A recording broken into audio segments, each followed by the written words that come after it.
I wake up with sand in my mouth and a rope around my neck. The rope is short.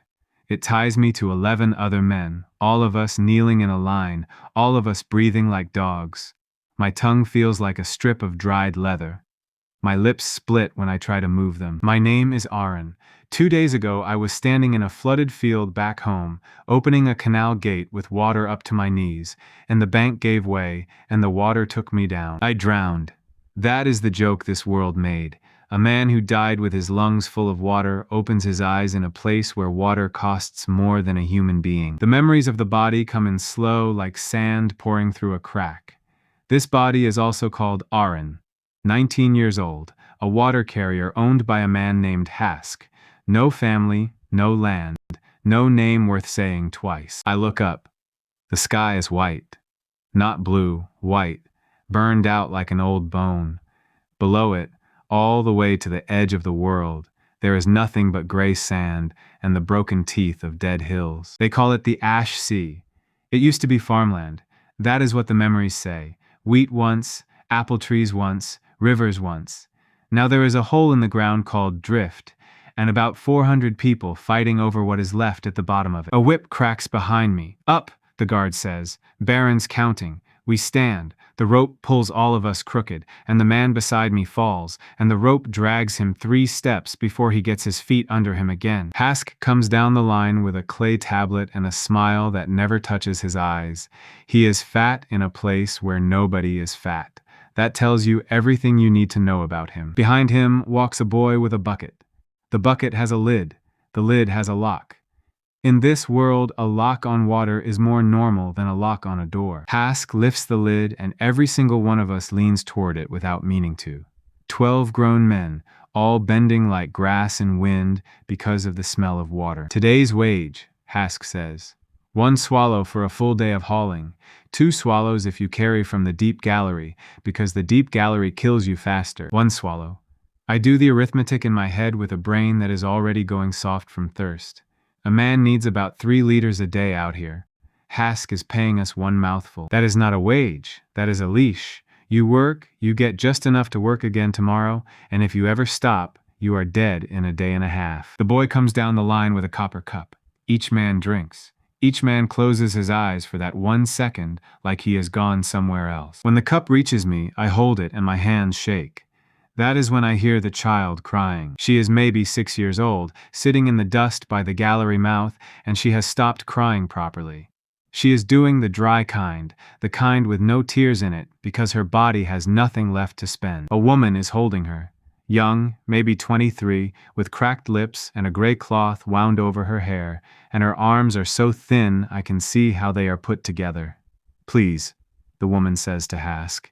She has not had water since yesterday morning. She is small. She only needs a little. Hask does not even turn around. Children do not haul, he says. Things that do not haul do not drink. That has been the rule since the wells went bad. I look at the cup in my hands. 1 swallow. My whole day is in there. My tomorrow is in there. Then I look at the girl and I think about a canal back home, and how much water I used to let run past me every single day without ever once saying thank you. I walk out of line. The rope goes tight and drags the man behind me 2 steps. I get to the child, kneel down, and hold the cup to her mouth. She drinks like something starving. Half the cup goes down her chin, and I feel that loss in my chest like somebody stabbed me, and then it is gone, and the cup is empty. The whip catches me across the back before I stand up. It takes the skin off in a line from my shoulder to my hip, and I go down face first into the sand. Hask is standing over me. He is not angry. That is what makes it worse. He is looking at me the way a man looks at a cracked jar. You gave away company property, he says. Water is not yours. Your day is not yours. Your hands are not yours. He tells the guard to put me in the dry pit until morning. Then he adds, with that dead smile, no water for 2 days. If he lives, he learns. They drag me across the yard and drop me through a square hole in the ground. I land 8 feet down on stone. The pit is old, very old. Somebody cut these blocks carefully a long time ago when it was worth cutting stone carefully. I lie there and breathe. My back is on fire. Above me, the light goes from white to orange to a purple I have never seen on any sky at home. And in the dark, I find the first thing that matters. My hand touches a lip of stone under the sand at the bottom of the pit, and it is round, and it is smooth, and it is a well ring. I claw the sand away until my fingers find the shaft. It goes down. I drop a pebble and count in my head. 4 seconds before it hits. That is deep. That is deeper than anything Hask is pumping. And it is dry, of course it is dry, or he would be selling out of it already. But dry now does not mean dry forever. Back home I spent 9 years walking canal lines, and the first thing you learn is that water does not disappear. Water moves. Water goes down and sideways and waits. Somebody built a town here on purpose. You do not cut stone rings for a well in a place that never had water. I do not know yet what I can do about it. I only know I have found something Hask does not know is under his own yard, and knowing something the powerful man does not know is the only wealth a slave can carry. Then I hear the shouting start above me. There is a crowd noise, then a woman screaming, then Hask's voice riding over the top of it, calm and pleased with itself. I climb the pit wall using the gaps between the old stones. It takes a long time. My hands are shaking and my back is screaming, and I do it anyway. When my eyes come over the lip of the hole, I see the yard by torchlight, and I understand what the market is. Hask has rolled out a barrel. A full barrel, sweating in the cool night air, maybe 200 liters more water than this town has seen in one place in a year. Men are standing around it with their mouths open. And in front of the barrel stand 4 women tied at the wrists, and Hask is walking behind them with a stick like a farmer at a livestock sale. 1 barrel each, he says. That is my price. Bring me a wife, a sister, a daughter, and you drink for a month. I know one of the women. It is the one with the gray cloth over her hair, the one who asked for water for the child. She stands very straight and stares at nothing. Her name comes up out of the body memories, Sela. She hauls the night gallery. Her sister is the girl I gave my cup to. A man steps up out of the crowd with his hands out and says he will take the tall one. And Sela does not scream and does not beg, and that is somehow worse than if she did. I pull myself out of the pit on my belly and lie flat in the shadow of the wall. 2 guards, 1 on the barrel, 1 on the rope. There is nothing else in this yard worth guarding. Nobody is looking at me because nobody looks at a dead man. And as far as this town knows, I am already dead at the bottom of a hole with no water for 2 days. That is my one advantage. Everyone has already spent me. I crawl to the tool line and take a hauling hook, the short kind with a wooden handle, used for dragging skins up out of the gallery. Then, I take a coil of rope. I know exactly one thing about fighting, and it is that I do not want to, so I do not. Instead, I go around the back of the barrel, and I do what I did every spring back home when the canal gate jammed. I loosen the wedge under the barrel cradle, quietly, with the hook, until it is holding on by almost nothing. Then I stand up in the torchlight where everyone can see me, and I say the loudest thing I can with a throat full of sand. Hask, your barrel is leaking. Every head in the yard turns, every single one. 200 liters is not a barrel out here, it is the whole world, and the crowd surges toward it in one animal movement. Hask screams at them to get back. The guard on the barrel turns around to check the seam. His back is to me for 2 seconds. I hit the wedge with my heel and the cradle goes over. The barrel comes down on the stone and splits along the belly, and the water goes out across the yard in a sheet. And I have never in my life heard a sound like the noise those people make. They go down on their faces in the dirt. Grown men are lying in the mud, sucking it up through their teeth. The guards go down with them, because the guards are just as thirsty as everybody else. I am already moving. I cut Sela's wrists free with the hook, and I say one word to her, run. She does not ask who I am. She does not ask where. She grabs the child from the woman holding her, and the 3 of us go out through the gap in the wall, while 400 people fight over mud. Behind us I hear Hask start shouting my name. Not Sela's name, mine. Good. I want him to know. A debt only works if the man who owes it knows the name of the man he owes. We run until the town lights are gone, and then we walk. And then Sela carries the girl. And then I carry the girl. Her name is Pip. She weighs almost nothing. Holding her is like holding a bundle of sticks wrapped in cloth, and it makes me angrier the longer I do it. Sela finally speaks somewhere past midnight. Why did you do that? Because he was selling you, I say. She shakes her head. You gave Pip your water first, before the barrel, before anything. Men here do not do that. I do not have an answer that sounds good, so I tell her the truth. Where I come from, water fell out of the sky and nobody thanked anyone for it. She looks at me like I said something in a foreign language, which I suppose I did. By dawn, we are 8 or 9 kilometers out into the Ash Sea, and the situation is simple. We have no water, no food, no shade, and Hask has camels. The sun comes up and starts killing us immediately. We shelter in the shadow of a dune ridge with the girl between us. Pip has stopped talking. That is a bad sign. I know the stages of this, and talking is the first thing to go. Sela pulls a small skin from inside her wrap. It is the size of my hand, and it has maybe 2 swallows in it, and she has been carrying it the entire night without saying a word about it. She gives the first one to Pip. Then she holds it out to me. I tell her no. I tell her she is the one who has been hauling all week and she needs it more. She keeps holding it out. Her hand does not move. You carried her 4 hours, she says. Drink.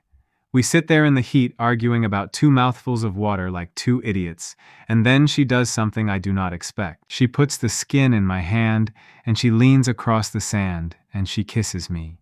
It is not a long kiss. It is dry, and it is clumsy, and both our mouths are cracked. It is thank you, and it is I am terrified, and it is nobody has ever stood between me and anything before. And the world lights up. Green light comes out of the sand under us, not on it, out of it, up through it, like something buried woke up and pushed. I fall backward. Sela grabs Pip and drags her back. The ridge under our feet shudders, and then the whole thing goes soft and dark and wet. Grass comes up. Actual grass in a wave, racing away from us in every direction at the speed of a running man. Then bushes, then trees, small ones, thorn and fig, punching up out of the ground with their roots still moving. Flowers open in the shade of them like somebody threw down a handful of paint. The air changes. That is the part that breaks me. The air goes from oven to garden in about 4 seconds, and it smells like wet dirt, and I sit down in it and put my hands flat on the ground. There is water running somewhere. I can hear it. In the middle of the Ash Sea, I can hear running water. It stops in a perfect circle. I walk it later and pace it out, and it is 1 kilometer across from edge to edge, exactly, like something drew it with a compass. Inside the circle, it is a green country. Outside the circle, the gray sand starts again like a wall. Pip is standing in grass up to her chest with her mouth open. She looks at me and says one word. Green. Then she starts laughing, and the laugh turns into crying, and Sela goes to her, and the 2 of them sit down in the middle of a meadow that did not exist 90 seconds ago and hold each other and shake. I find the water. There is a spring at the low point, coming up cold out of a split rock, running into a pool about the size of a house. I put my whole face in it. I drink until my stomach hurts. Then I lie on my back in wet grass and laugh at a white sky like a lunatic. When I sit up, there is a line of light in front of my eyes. Words, hanging there, patient, like they have been waiting for me to calm down. Love is measured in land. One heart that truly loves you turned 1 kilometer of dead ground back into living ground. I read it 4 times. Then more of it comes. The land answers the truth of the heart and nothing else. It cannot be bought, forced, faked, or paid for. A cold mouth moves nothing. A lie moves nothing. A heart that loves you more deeply gives more ground. A heart that grows over time gives more ground each time it grows. The dead world is very large. Begin.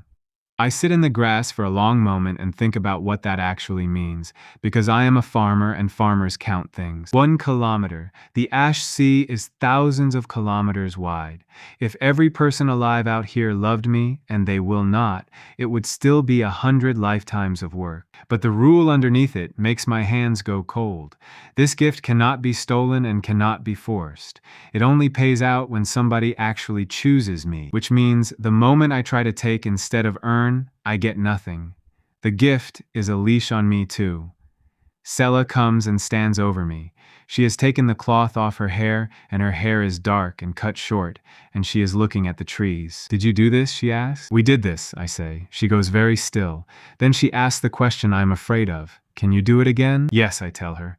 But only exactly like that. Not with a knife, not with money, not with a bargain, only if it is real. She looks at me for a long time. Then she looks at her little sister, standing knee-deep in a spring, drinking out of her cupped hands, doing a thing that has been impossible here since before either of them was born. Then you will be the most hunted man in the world, she says. Yes, I say. Probably by tomorrow. I am wrong. It is by that afternoon. They come out of the west, 3 men on 2 camels, and they stop at the edge of the green and stare at it like it is on fire. Scavengers. I can tell by the wrappings and the long hooks. These are the men who follow the caravan roads and pull the boots off people who did not make it. The oldest one gets down and walks in. He kneels and puts his hand flat on the grass and starts breathing fast, and then he looks up at me with his face working. How? He says. How? I tell him the truth, more or less. There is a spring. It came up this morning. The other 2 are already off the camels. The younger one has his hook out. Their eyes are going across everything, the water, the fruit on the fig trees, the girl. I know exactly what happens next, because it happened in every village in the history of my own world. 3 armed men find 1 man, 1 woman, and a child sitting on top of the only water for 100 kilometers. The young one says it out loud. There is nobody here. It is just him.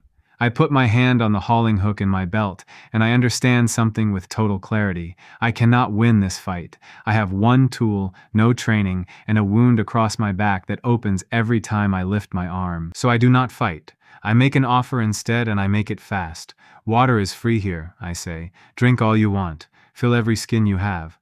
But there is a rule. The old one asks what rule. Anybody who takes by force gets nothing forever, I say. Anybody who works here drinks here.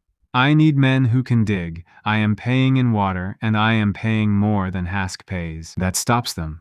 Not because they are good people, because I named Hask, and everybody within 200 kilometers knows exactly what Hask pays. How much more? The old one asks. As much as you can drink, I say, every day, plus food. The young one laughs at me. Nobody pays that. I point at the pool, then I point at the fig trees. Then I do not say anything because the argument is standing right there, and it is greener than anything they have seen in their entire lives. The old man sits down on the grass and starts to cry. His name turns out to be Bako, and he was a blacksmith in a town called Mir before the wells went bad, and he has not seen a tree in 11 years. The other 2 drink until they are sick, then they drink again.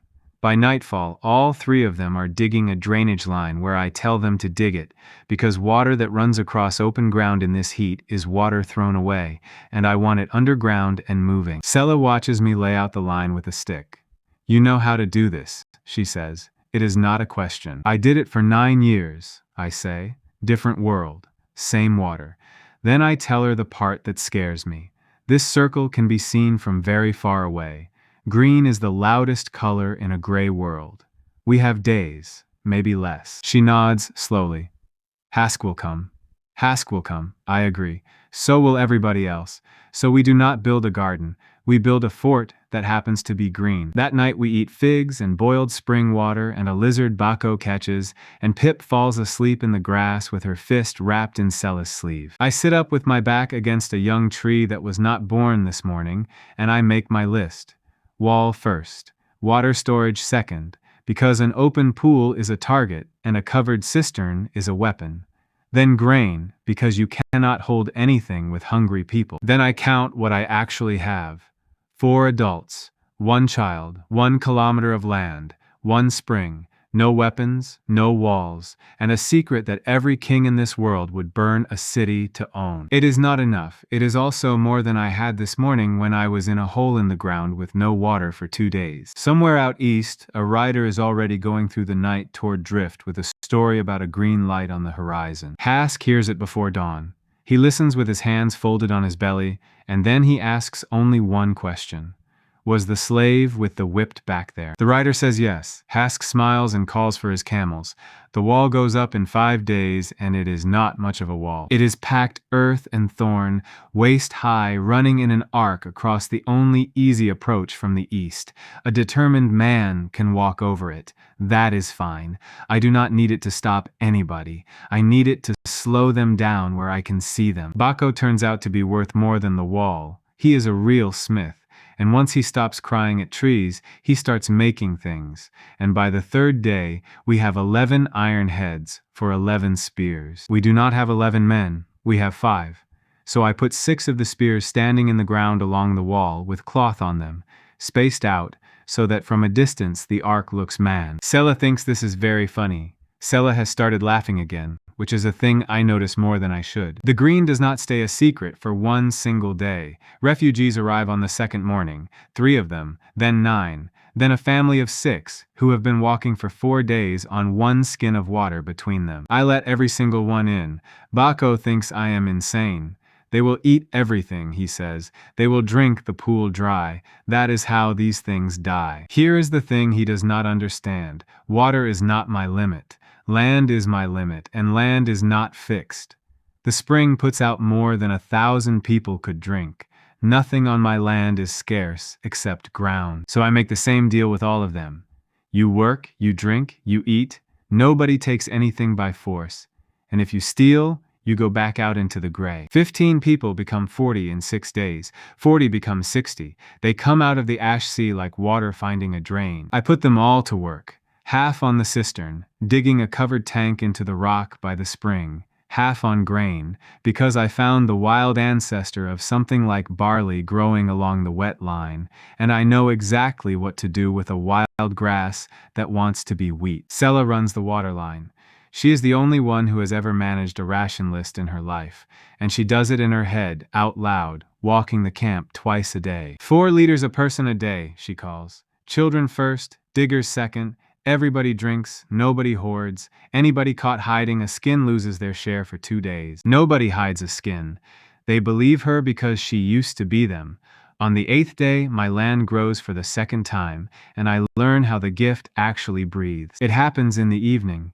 I am up to my elbows in the cistern trench, and Sela climbs down into it to bring me water, and she looks at what we have made, and she looks at her sister running around with a puppy the refugees brought, and something in her face comes apart. She kisses me in the bottom of a muddy hole with 60 people 20 steps away, and I feel the ground move. I climb out fast. The green line at the east edge is walking outward across the sand, slow, like spilled paint. Grass, thorn, then trees behind it. It stops. Bako paces it out for me because I want a real number, and he comes back and says it went a bit more than 1.5 kilometers this time, more than the first. I stand there and work out why, and when I understand it, I feel a strange weight settle on me. The first time she had known me for 1 night. This time she has watched me for 8 days. The land is not paying for kisses. The land is paying for how much she actually loves me, and that number went up because of what she has been watching me do. Which means I cannot ever farm this by being charming. I can only farm it by being worth loving over a long period of time, and there is no cheat for that anywhere. I tell Sela the number, 1.5 kilometers. She is quiet for a second. Then she goes red from her neck to her hairline and puts her hands over her face and says, "That is deeply unfair. Everyone will be able to see exactly how I feel." I laugh so hard I have to sit down in the trench. 2.5 kilometers of living country now. It sounds small. Out here it is a nation. 60 people. 80 by the 10th day. A grain field, a fenced pool, a covered tank holding 40,000 liters and rising 6 goats that walked in on their own out of the gray and have never been so happy. And then, on the 11th morning, the dust cloud comes in from the east. Bako sees it first and calls me up onto the wall. I count camels and men, and I stop counting at 30. It is Hask. He has brought his 4 house guards, 20 hired hooks, and a wagon with a cage on it, which tells me exactly how he plans for this to end. He rides up to my thorn wall and looks over it at 80 people standing in a wheat field, and for the first time in his life I watch that man lose control of his own face. Then he finds it again, and puts on the smile and calls out to me like a friend. "Aaron, you have been busy." I stand on the wall. My back still has the mark he put on it. I make sure I am standing so he can see it. "State your business," I say. His business is simple, and he lays it out in the friendly voice, and every one of my 80 people hears it. The land is his by right of claim. The water is his because all water in this district is his. I am his because a debt slave who runs is still a debt slave. And here is his generous offer. I come back peacefully. The people here become his workers, and he will only take half. Half of what? I ask. Everything, he says. And he says it like he is being kind. I look down the wall at my people. I see the family of 6, who walked 4 days. I see Bako, with a spear he made himself. I see a woman named Rutha, who buried 2 children in the gray and has been silent for 11 days. They are all looking at me. Not at Hask. At me. And I realize that this is the moment the whole thing lives or dies, and it has nothing to do with fighting. So I ask Hask a question instead. How much water is in your wagon? He blinks. What? For 30 men and 40 camels, I say, crossing 90 kilometers of open sand. How much did you bring? He does not answer, but I see one of his hired men turn his head and look at the water barrels on the cart, and I know I have him. Because a man like Hask does not pay for more than he has to. He brought exactly enough to get here and get back, and not 1 liter more. I lean on the wall. Then here is my offer, I say, loud, so that all 30 of his men can hear it clearly. Any man out there who wants to drink can walk in unarmed right now and drink as much as he wants. Free. Today, tomorrow, forever. Work for me, and you eat as well. The silence goes on a long time. Hask starts shouting immediately. He tells his men that it is a trick, that there is poison in it, that the first one to break gets nothing. But they are standing in front of a wheat field. They can smell wet earth. 20 of these men were farmers, or their fathers were, and every single one has been drinking rationed brown water out of a leather bag for 11 years. One of them puts down his hook. He is maybe 40, with a wrap over half his face, and he walks past Hask without looking at him, and he walks through the gap in my wall. Sela hands him a cup. He drinks. Then he sits down on the ground and puts his hands over his eyes. 9 more follow him in the next minute, then 4 more. Then the 2 men driving the cage wagon get down and walk in, leaving the cage sitting there with nobody driving it. Hask goes from gray to purple. He screams at the ones who are left, and he is still screaming when his own house guard turns his camel around and rides away east without a word. At the end of it, Hask is sitting on a camel outside my wall with 4 men, 1 wagon, and half a barrel of water. Now, I say, we should talk about my back. I keep him alive. Everybody expects me to kill him. Sela expects it. Bako openly wants it and offers me a hammer. I do it differently, and I do it in front of everyone because a debt only counts if it is paid where people can see. I take his wagon, his barrels, his camels, his cage, and his water. Then I walk him to the edge of the green with his 4 loyal men, and I give him back exactly what he used to pay us. 1 swallow each, I say, and I hold up the copper cup. That is a full day of hauling. That is what you told us we were worth. He looks at the cup. Then he looks at 80 people watching him. That will not get me home, he says. I know, I tell him. Work here and you drink like everybody else. Walk east and you drink what you paid us. He calls me a name and takes the cup and drinks it and starts walking east. He gets 19 kilometers. 2 of his men come back the next day and ask for work, and I give it to them, and they tell me where they left him. I do not enjoy it as much as I expected. That surprises me. But I do notice that not 1 single person in my camp goes hungry that night, because we now have 4 wagons of Hask's supplies, and that I enjoy quite a lot. Bako takes the iron from the cage and turns it into 11 more spearheads and a set of proper digging tools. We name the place that evening. The people vote on it, which is a thing that has not happened around here in a generation. They want to call it after me. I tell them no, and I mean it, because a settlement named after a man dies with the man. Sela suggests the green, because that is what everyone out in the gray is already calling it. So the green it is. That night I do the accounting the way I used to do it at the end of a season. 2.5 kilometers of land, 106 people, 11 spears, 4 wagons, 6 camels, 6 goats, 1 cistern holding 60,000 liters, 1 wheat field that will feed maybe 40 of us if the first cutting works. And beyond my thorn wall, in every direction, 4,000 kilometers of dead gray world with about 2 million starving people scattered across it. I sit on the wall with my feet hanging over the sand, and I think about the shape of the problem for a long time. If I make this a village, it is a village, and some king takes it in a year. If I make it a country, then everybody in the Ash Sea has to want it to exist, and that is a different kind of wall, and it is the only kind that has ever actually helped. Sela climbs up and sits next to me with 2 cups of clean water, which is the richest thing anybody has ever handed me. "What are you thinking about?" she asks.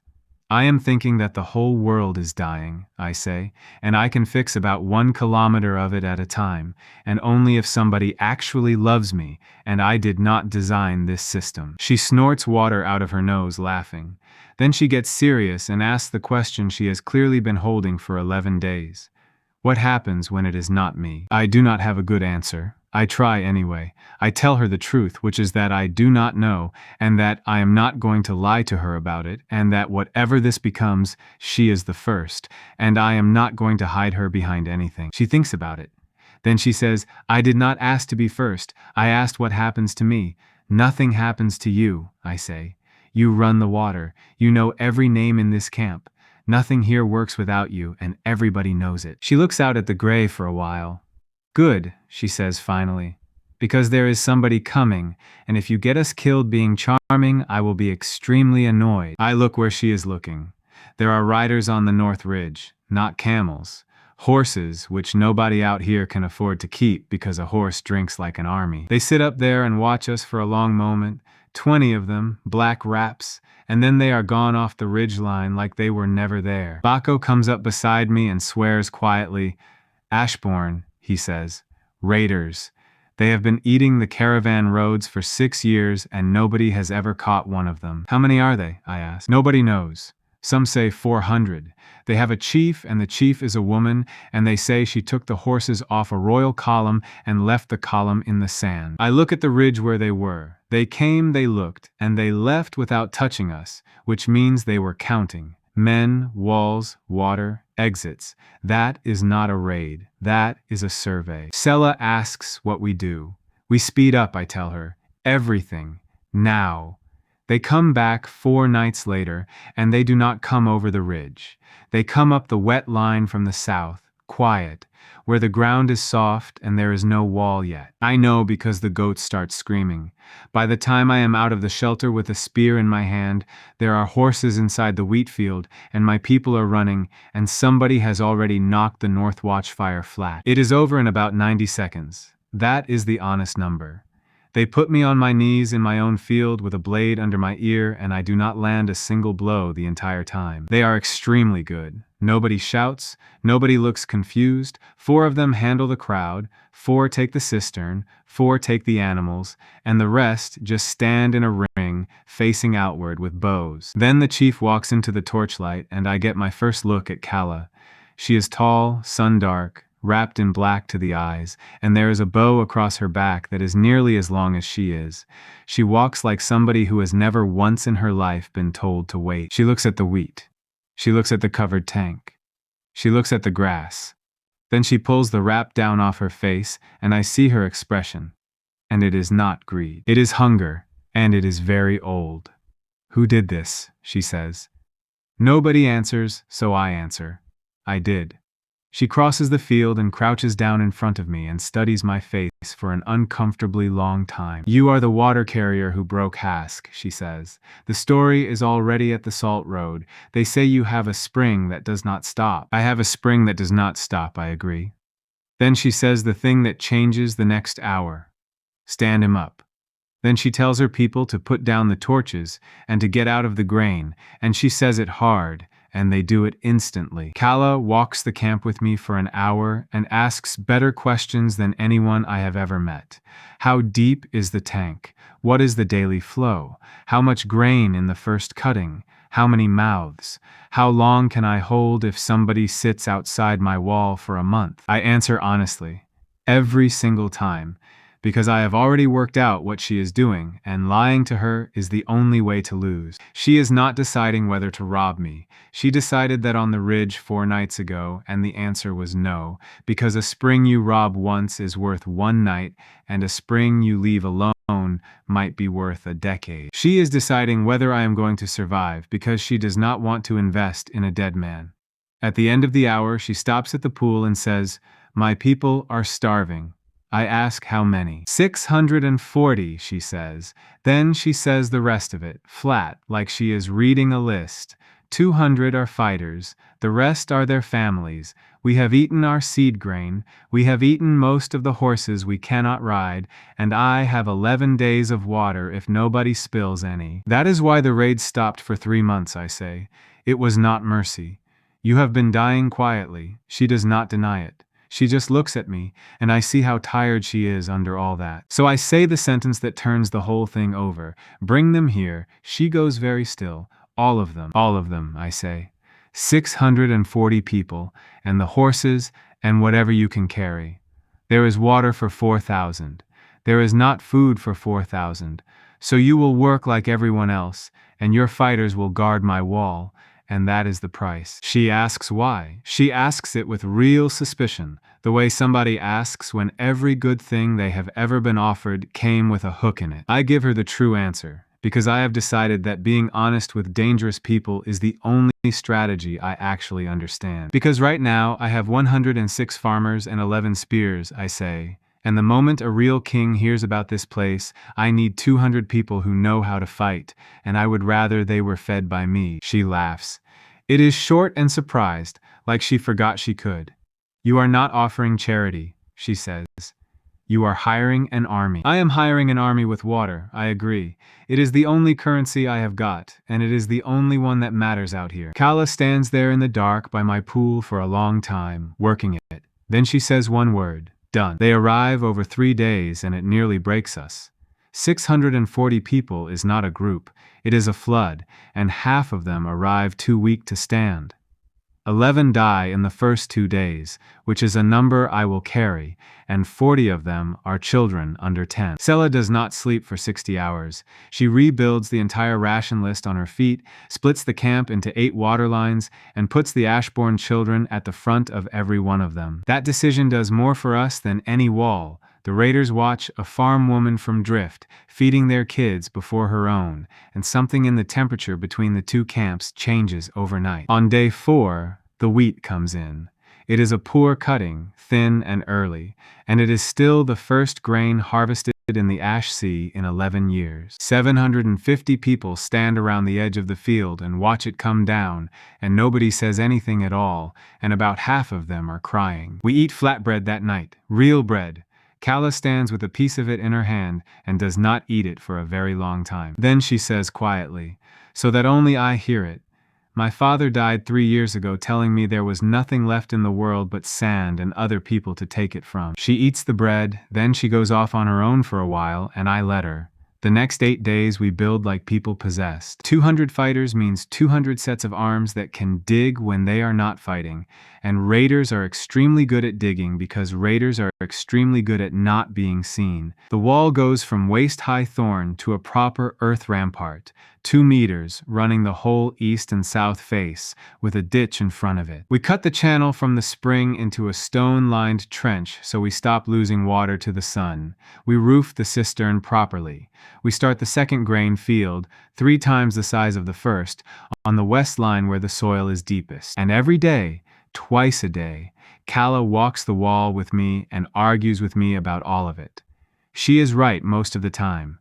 She has fought in this desert her whole life, and I have farmed in a wet country, and the number of things I do not know is embarrassing. She teaches me that the deep sand to the north cannot carry a wagon, so nobody serious will ever come from there. She teaches me what a proper column looks like from 10 kilometers out. She teaches me that the salt road is a week away, and that everything travels on it. I teach her what a watershed is. I teach her why we dig the channel deeper instead of wider, and why the trees on the boundary matter more than the trees in the middle. On the 9th day, she says the thing that shifts it. We are standing at the west edge, where the green stops and the gray starts, and she is looking at the line. My people have followed me for 6 years, she says. I have never once been able to give them a future. I could only give them the next raid. I tell her she kept 640 people alive in a dead world for 6 years, and that is not nothing, and anyone who says different has never tried it. She turns and looks at me, and there is something new in her face. Do not do that, she says. Do what? Say a true thing to me like it costs you nothing, she says. I am not built for it.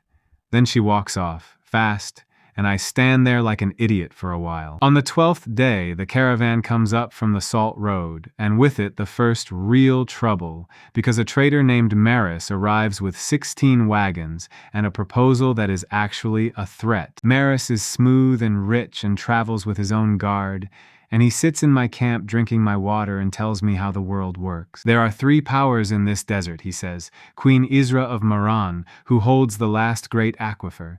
King Dorn of the Iron Well, who holds the mines and the only iron. And the Salt Temple, which holds everything else, because it decides what heaven thinks. I ask him what that has to do with me. You are not a 4th power, he says kindly. You are an asset that has not been claimed yet. That is a different thing, and it is a much shorter life. Then he makes his offer. He will carry word of my spring to Queen Isra as a friend and arrange terms and take a share. Or, he says, he can carry word of it to the Salt Temple as a heresy, and I can find out what happens then. I look at him for a while. Then I take his offer apart in front of my whole council, and I do it politely, because he has 16 wagons and I want them. I tell him he can have as much water as he can carry, free, forever, every trip. No share, no terms, no fee. He starts to smile because he thinks I have caved. Then I add the condition. Every wagon that leaves here full leaves with my mark on the barrel and my terms painted on the side, and those terms are the same for everybody in the world. Water is free at the green. Food is free at the green. Come and work. Maris stops smiling. He understands immediately, because he is not a stupid man. I am not selling him water. I am using his 16 wagons as a voice that will reach every settlement on the Salt Road within a month. You are going to empty the desert, he says slowly. Every starving family within 1,000 kilometers will walk here. Yes, I say. You cannot feed them. Not yet, I agree. But they are dying out there anyway, and if they are going to die, they may as well die walking towards something. Maris sits back. Then he laughs and says he will take the deal, because a merchant who is the only man carrying free water is going to be extremely popular for exactly as long as it lasts. He also tells me one more thing before he goes, and he tells it for free, which frightens me more than anything else he said. The Salt Temple has already heard, he says. Somebody sent a rider from Drift 11 days ago. They have declared the green ground a false miracle, and they have sent a hand. I ask what a hand is. A priest with permission, he says. They send one when they want something to stop being. 3 days later, at dusk, a single figure walks in out of the gray from the north, alone with no water, having crossed deep sand nobody crosses. She is wearing white, and she is carrying nothing, and my sentries let her walk right through the gate because they are too astonished to stop her. She stops in the middle of my camp, in front of 800 people, and looks around at the grass and the grain and the children. Then she says, in a calm, clear voice that carries all the way to the wall, "My name is Imani, and I have been sent by the Salt Temple to kill the man who made this." 800 people go absolutely silent. Kala is already moving, and 40 bows come up along the rampart, and I hold up my hand and stop all of it, which is possibly the stupidest thing I have ever done. I walk out to her instead. She is younger than I expected, maybe 25, with a shaved head and a sunburn across her face that has gone past red into something raw. She has walked 11 days on deep sand with no water, and she is still standing. "You are the hand," I say. She says she is. I ask her how she plans to do it, since she is not carrying a knife, and she tells me she does not need one. "The temple does not kill with blades," she says. The temple declares. When I walk back onto the Salt Road and say this ground is a lie, every settlement between here and the sea will refuse your water and hand your people over for the reward. That is when I understand what a hand actually is. She is not an assassin. She is a verdict with legs, and she can starve me to death from 400 kilometers away without ever coming back. So I do the only thing that has any chance of working. I offer her a cup of water and tell her she can stay as long as she wants, walk anywhere she likes, ask anybody anything, and nobody will stop her or follow her. Kala thinks this is insane and tells me so, loudly in front of everyone. Sela does not say anything at all, which is worse. Imani takes the cup. She looks at it a long moment before she drinks, and when she does drink, I watch her hand shake, and I know she has been counting down her own last day for about 2 days now. Then she says the strangest thing, "Thank you for not lying to me first." Everybody lies to me first. She stays 3 days and does exactly what I said she could. She walks the whole 2.5 kilometers. She counts the cistern. She sits with the diggers at their meal and asks them what they ate last year. She spends most of one afternoon in the shade by the pool with about 9 children stuck to her like burrs, because Pip decided on the first morning that the bald woman in white was interesting, and Pip is a force of nature. On the second evening, she finds me at the West Channel with mud to my elbows and asks the question she came to ask: "Do you claim to be a god?" I laugh so hard I nearly fall in the trench. Then I tell her no, that I am a canal worker, that I am extremely bad at fighting, and that the entire miracle runs on somebody else choosing to love me, which is humiliating when you say it out loud. She does not laugh. She asks me to explain the rule exactly, and I do, all of it, including how it cannot be bought or forced or faked. Then she goes quiet for a long time and says, "That is the part the temple will never repeat." I ask her why not, and she gives me the answer that turns her whole life over in one sentence. "Because the temple sells water at 1 silver a skin," she says, "and it teaches that the desert is a punishment sent for the sins of the old world." Then she looks out at the grain field. "If a canal worker can undo a punishment from heaven with a kiss," she says, "then it was never a punishment. It was theft, and somebody has been getting rich off it for 11 years. On the third morning, she asks to see the boundary, so I take her to the west line where the green stops dead against the gray. She kneels and puts one hand on grass and one hand on sand, and stays like that for a very long time. When she gets up, her face has changed in a way I do not have a word for. "I have to go back," she says. "If I disappear, they send 3 more, and the next ones will not walk in through the gate and drink your water first." I ask her what she is going to tell them. She says she will tell them the truth, which is that she found a spring, a wheat field, 800 fed people, and no God at all, and that she could find no heresy anywhere on the ground. Then she says the rest, flatly. They will not accept it. They will name me faithless and send the next hand for me as well as for you. So I will have about a month. Use the month, I tell her. Find out who signed the order that named us false. Somebody profits from this desert, and I want the name. She looks at me sideways. You think like a merchant. I think like a farmer, I say. When something eats my crop, I go and find the animal. She takes 4 skins of water and a bag of flatbread and walks north into the deep sand alone, the same way she came. I stand on the rampart and watch her until she is a white dot, and then nothing at all. Kala comes up beside me and says, "You should have kept her." I tell her you cannot hold a person hostage and then ask them to believe you fed them out of kindness. Kala says that is exactly the kind of thing that gets men killed. Then she stands there anyway and watches the horizon with me until dark, and neither of us says another word. The Moran column arrives 9 days later, and it does not sneak and it does not scout. It comes up the salt road in the open with drums, 4,000 infantry, 600 horse and 32 water wagons, and it stops 1 kilometer from my wall in perfect order. Bako counts the wagons and goes white. "That is a siege train," he says. "That is a month of water for 4,000 men. Somebody has emptied a royal cistern to bring that here." I get up on the rampart and look at it, and my stomach goes cold, because Kala has 200 fighters, and I have 800 farmers, and a ditch that took us 5 days to dig. A herald rides out alone with a white staff, and reads from a scroll in a voice trained to carry. Isra of Maran, holder of the deep aquifer, keeper of the last great water, summons the man called Aaron of the Green to attend her presence at once. Kala says, "Do not go." Sela says, "Do not go." Bako says, "Do not go," and offers me the hammer again.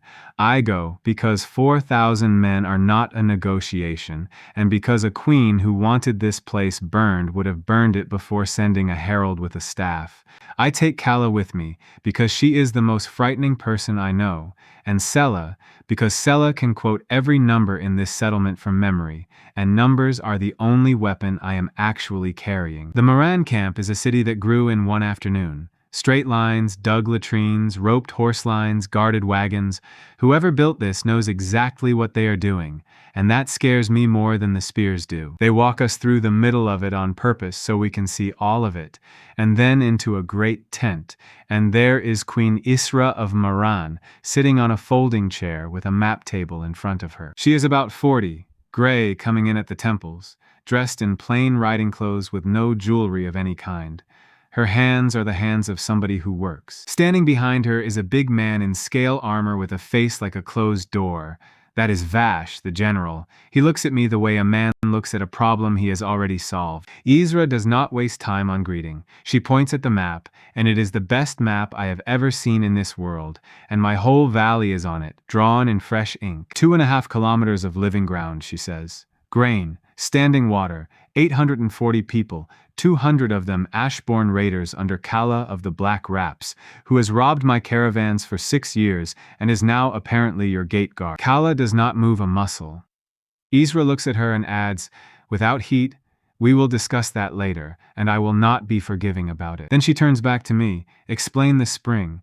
Do not tell me it is a miracle. I have been ruling a dying country for 11 years, and I have no patience left for miracles." So I tell her the whole rule, plainly, including how it only works if somebody genuinely loves me, and how force and money get nothing at all. Vash laughs out loud.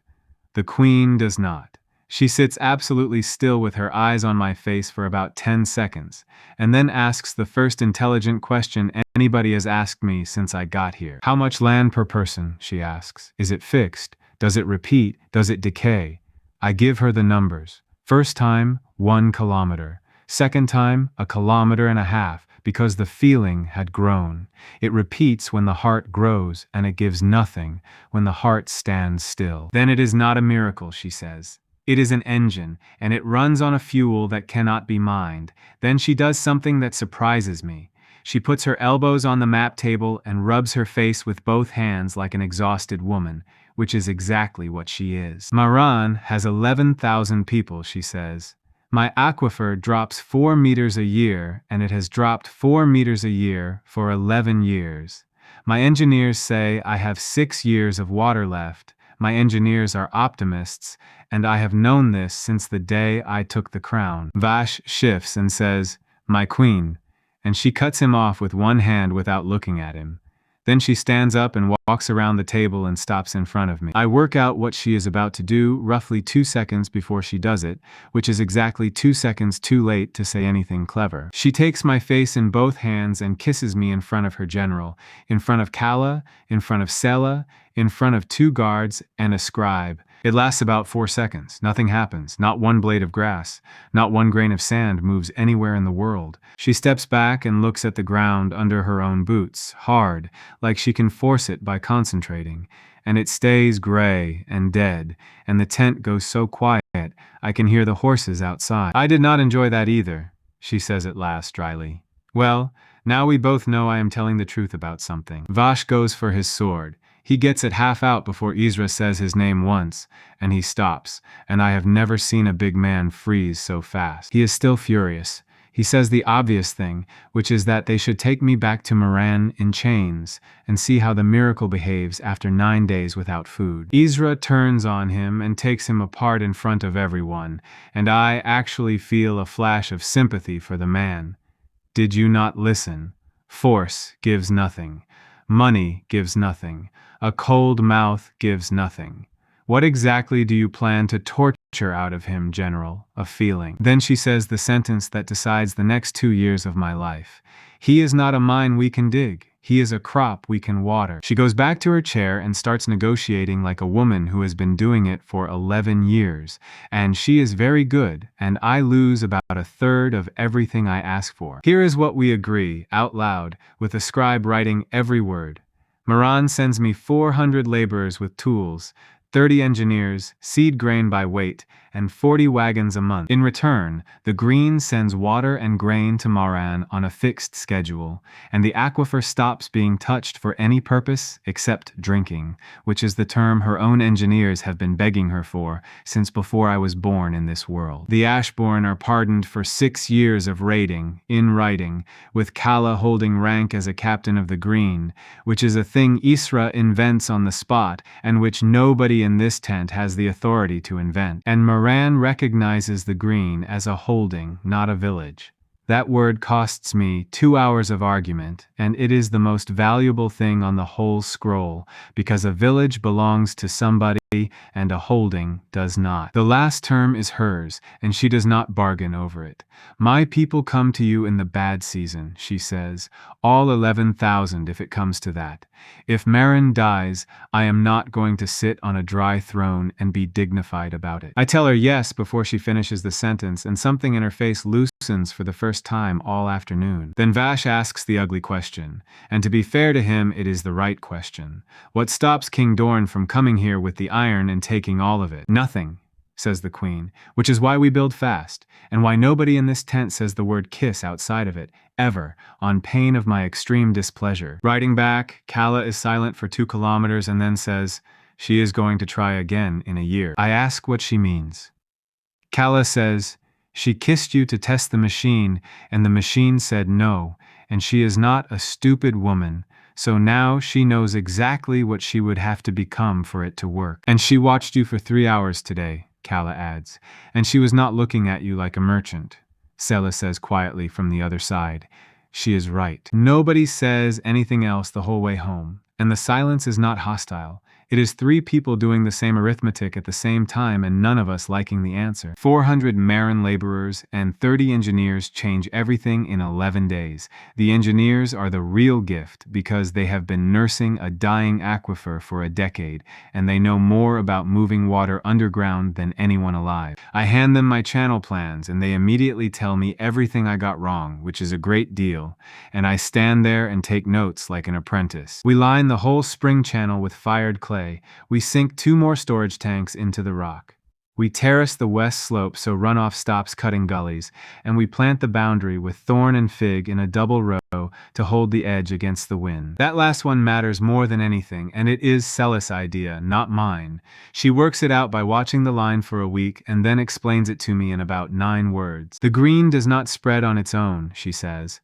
It sits exactly where it was made, and the desert leans on the edge all day. And if we do not hold the edge, we lose it back a meter at a time. So she starts the edge cruise. Every morning, 200 people walking the boundary, planting, watering, cutting drift sand back. It is the least glamorous work in the settlement, and she does it herself every single day. The population goes past 2,000 at the end of the month.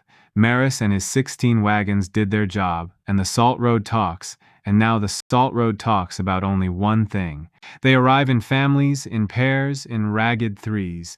11 days after that, a whole village arrives at once, 206 people who abandoned their wells and walked here on a rumor and nothing else. I stand on the rampart and watch them come and feel 2 things at exactly the same time. The first is that this is working. The second is that I have about 4 months of food. The arithmetic is brutal, and I do it every night before I sleep, and it always says the same thing. 2,000 people eat roughly 2 tons of grain a day. My new fields produce nothing at all until the second harvest. Water I have. Water I have in absurd quantities. Food I do not have, and no kiss has ever grown a field to full ripeness in one night, which means the whole thing runs on Marin wagons for the next 100 days, and Marin is 400 kilometers away, across ground that King Dorn of the Iron Well now knows is carrying a great deal of grain. That is the hole in my defenses. It is not my wall. It is the road. I take 300 fighters, 40 wagons, and every fast horse we have and ride the Salt Road myself to bring in the second convoy, because Kala says a captain who does not ride with the column is a captain. Nobody follows twice. We meet the Moran wagons on the 8th day at a place called the Neck, where the road runs between 2 ridges of black rock for about 2 kilometers. It is the only bad ground on the entire route, and everybody knows it. Kala wants to go around. It costs a day and a half. I agree with her instantly, and we turn the whole column north to skirt it, and that decision saves about 200 lives. Because Dorn is in the neck, he has been sitting in it for 4 days with 800 men, and he does not learn we went around until his scouts come in that evening, and by then we are past him and moving fast with the grain. He catches us anyway on the last day, 40 kilometers from home, in open ground, because his horses are better fed than ours, and he has been feeding them for this exact purpose. It is the first real battle of my life, and I am almost useless in it.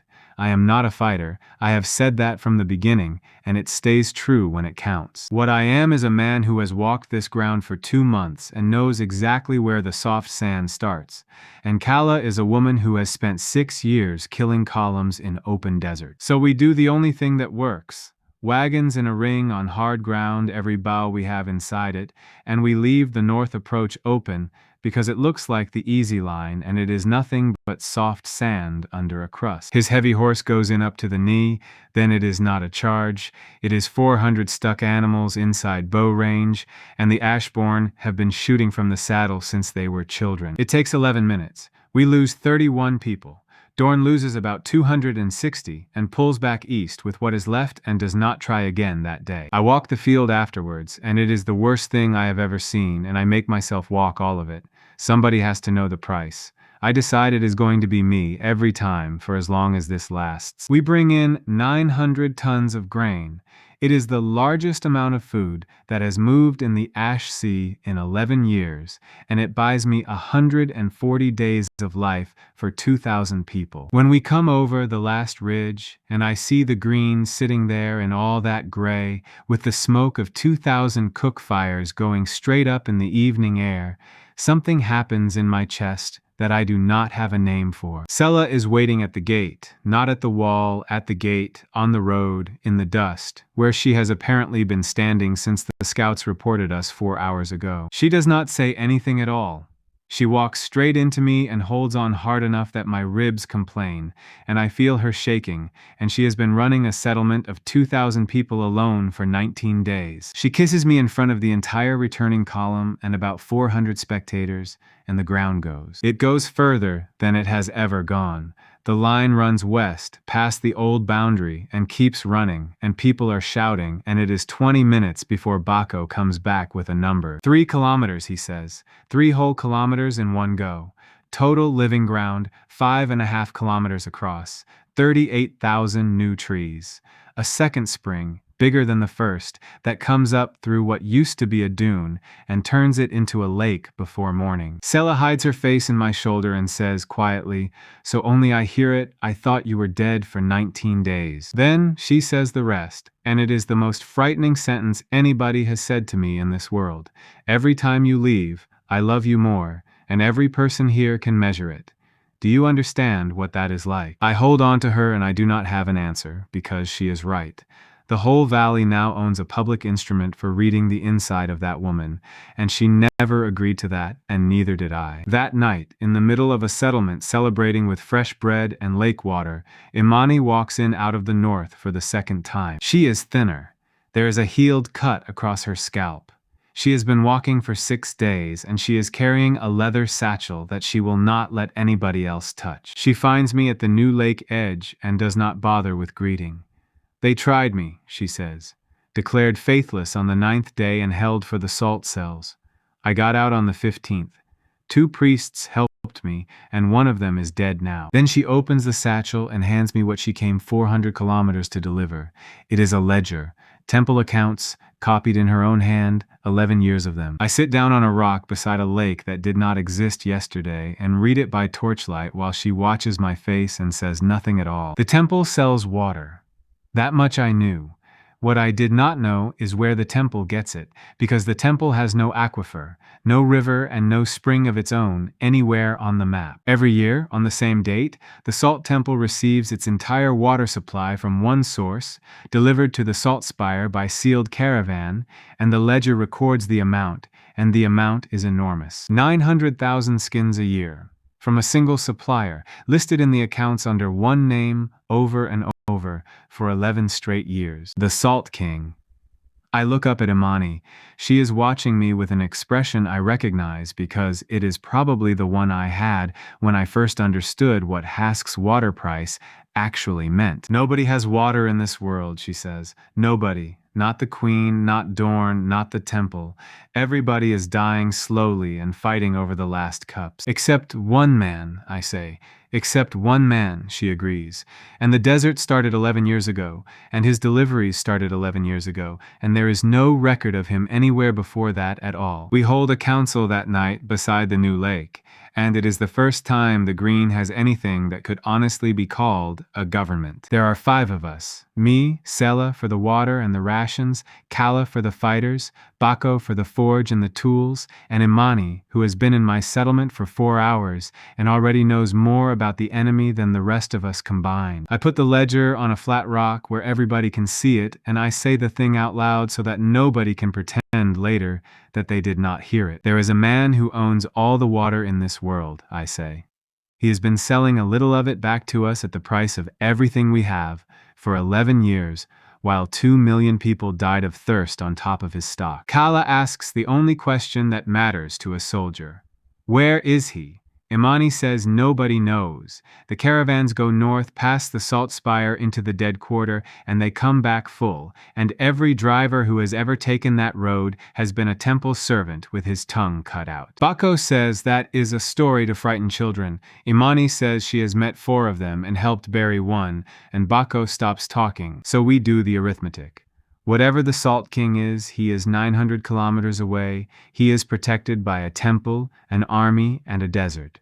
And I have 5.5 kilometers of grass and 2,000 refugees. I close the ledger and say the only sane thing available. Then we grow. Nothing else. We grow until we are big enough to walk up there and knock, and we do not knock early, because if we knock early, we die, and so does everybody who walked here on a rumor. That is the plan for the next year, and it is not a heroic plan, and I am fine with that.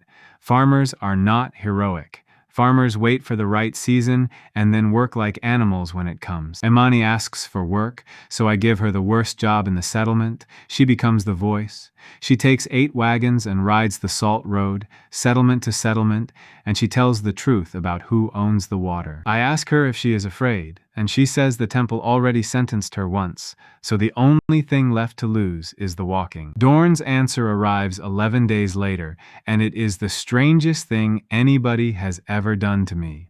A column comes up from the east under a green branch, which apparently means talking. 60 men, 12 wagons, and behind them, walking in a double line in the dust, 20 women. The envoy is a polished man named Kasser who bows too much. He tells me his king sends a gift in honor of the new holding, and he presents the wagons, which are full of iron. Good iron.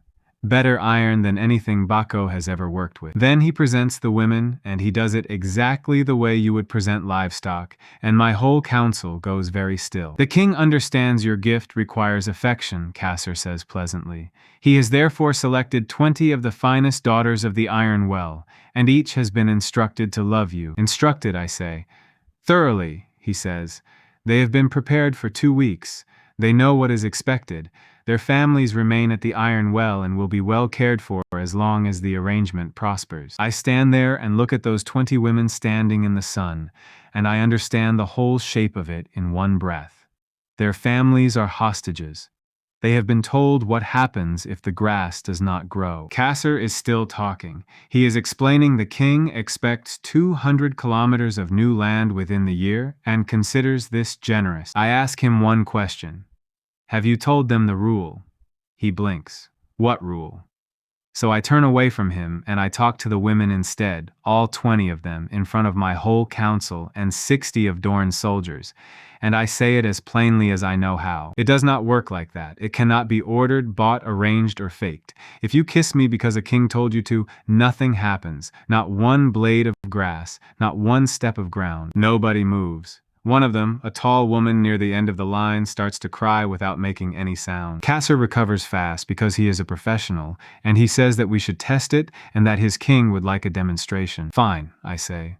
Then we do it once, in the open, and everyone watches, and after that nobody in this world ever wastes once a woman on this idea again. The tall one volunteers before I can pick anybody, which is brave in a way I do not have the right to describe. Her name is Adi. She is about 30, and she has a scar on her hand from a foundry. She walks up and she kisses me, and it lasts 3 seconds, and every person in that field is staring at the ground around our feet. Nothing. Gray sand. Absolutely nothing. Somewhere behind me, a soldier says quietly, "Oh." Adi steps back and lets out a breath like she has been holding it for 2 weeks. Then she looks at Kasser and says in a completely flat voice, "Tell the king I did as I was told." Kasser starts to bluster about tricks and refusals. I let him go for a while and then I finish it. I tell him the 20 women stay if they want to stay, that they are free here, that they will be fed and housed and paid like anybody else, and that the Green will send a wagon of grain to the iron well for each of their families every month for a year. Then I tell him the last part, and I make sure his 60 soldiers hear it clearly. If one of those families is harmed as a punishment, I will stop the Marin water contract at the Iron Well border and let his king explain that to his own miners. Kasser goes white because he is a clever man, and he has just worked out that a farmer with water is a farmer who can close a valve. 19 of the 20 stay. The one who leaves has a husband back there, and I send her home with an escort and 4 skins and a wagon of grain, and I write her name in the ledger so I remember it. Adi stays. She goes to the forge, because she has been working iron since she was 11, and Bako takes one look at her hands and hires her on the spot. And here's the thing I want to say clearly because it matters, and because I got it wrong once already. Not one of those 19 women owes me anything. I do not go near them. I put them on the work rolls and I leave them alone. Kala tells me later that this was the moment her fighters decided to actually follow me and not just eat my bread. I ask her why. Because you had 20 women handed to you by a king, she says, and you gave every one of them a job and a door that locks. Men out here do not do that. Then she says the other thing. Also, you told a royal envoy you would close his water in front of his own soldiers. That was cold. I liked it. Dorn burns my fields 31 days later. He comes at night with 200 picked men, no horses, no drums, on foot across the deep sand from the north, which everybody, including me, had decided was impossible. They do not come for the walls or the cistern or me. They come for the west grain, which is 9 weeks from harvest and standing shoulder high, and they carry pitch. I wake up to a sky the color of a furnace mouth. 900 acres of wheat burns in about 40 minutes. You cannot fight a fire that size with 2,000 people and buckets. We do not even try. We cut a break at the channel and we save the east field, and that is all we save. The heat is so bad that people on the fire line get burns through their clothes. Bako drags 2 men out and comes back with his beard gone. While the whole settlement is looking at the fire, Dorn's second group hits the edge crews on the south boundary in the dark, and that is what the fire was actually for. The edge crews are farmers with hand tools. There are 40 of them out there at first light every day, and 31 of them are working that night because Sela runs a night shift on the boundary. They take 19 prisoners in 4 minutes and go back out into the gray. When callous riders get there, the sand is empty, and there are 3 of our people dead in the thorn. And Sela is lying at the boundary line with an arrow through her thigh because she was on the south shift, because she is always on the south shift. I get to her while Bako is cutting the shaft.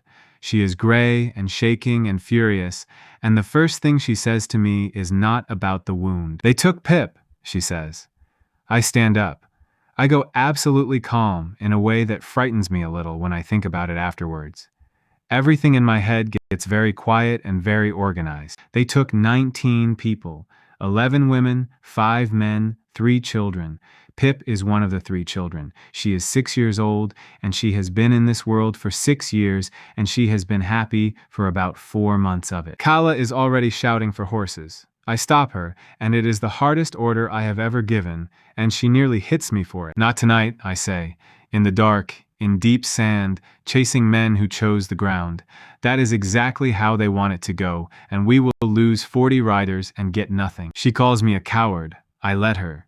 Then she looks at my face for a second longer and stops, because whatever is on it is not cowardice. Here is what I do instead, and I do all of it before the fields have finished burning. I send riders to Maran with one sentence for Queen Isra. Dorn has burned the grain that was going to feed your city and taken 19 of my people. I send a rider south to find Imani on the Salt Road with a different message.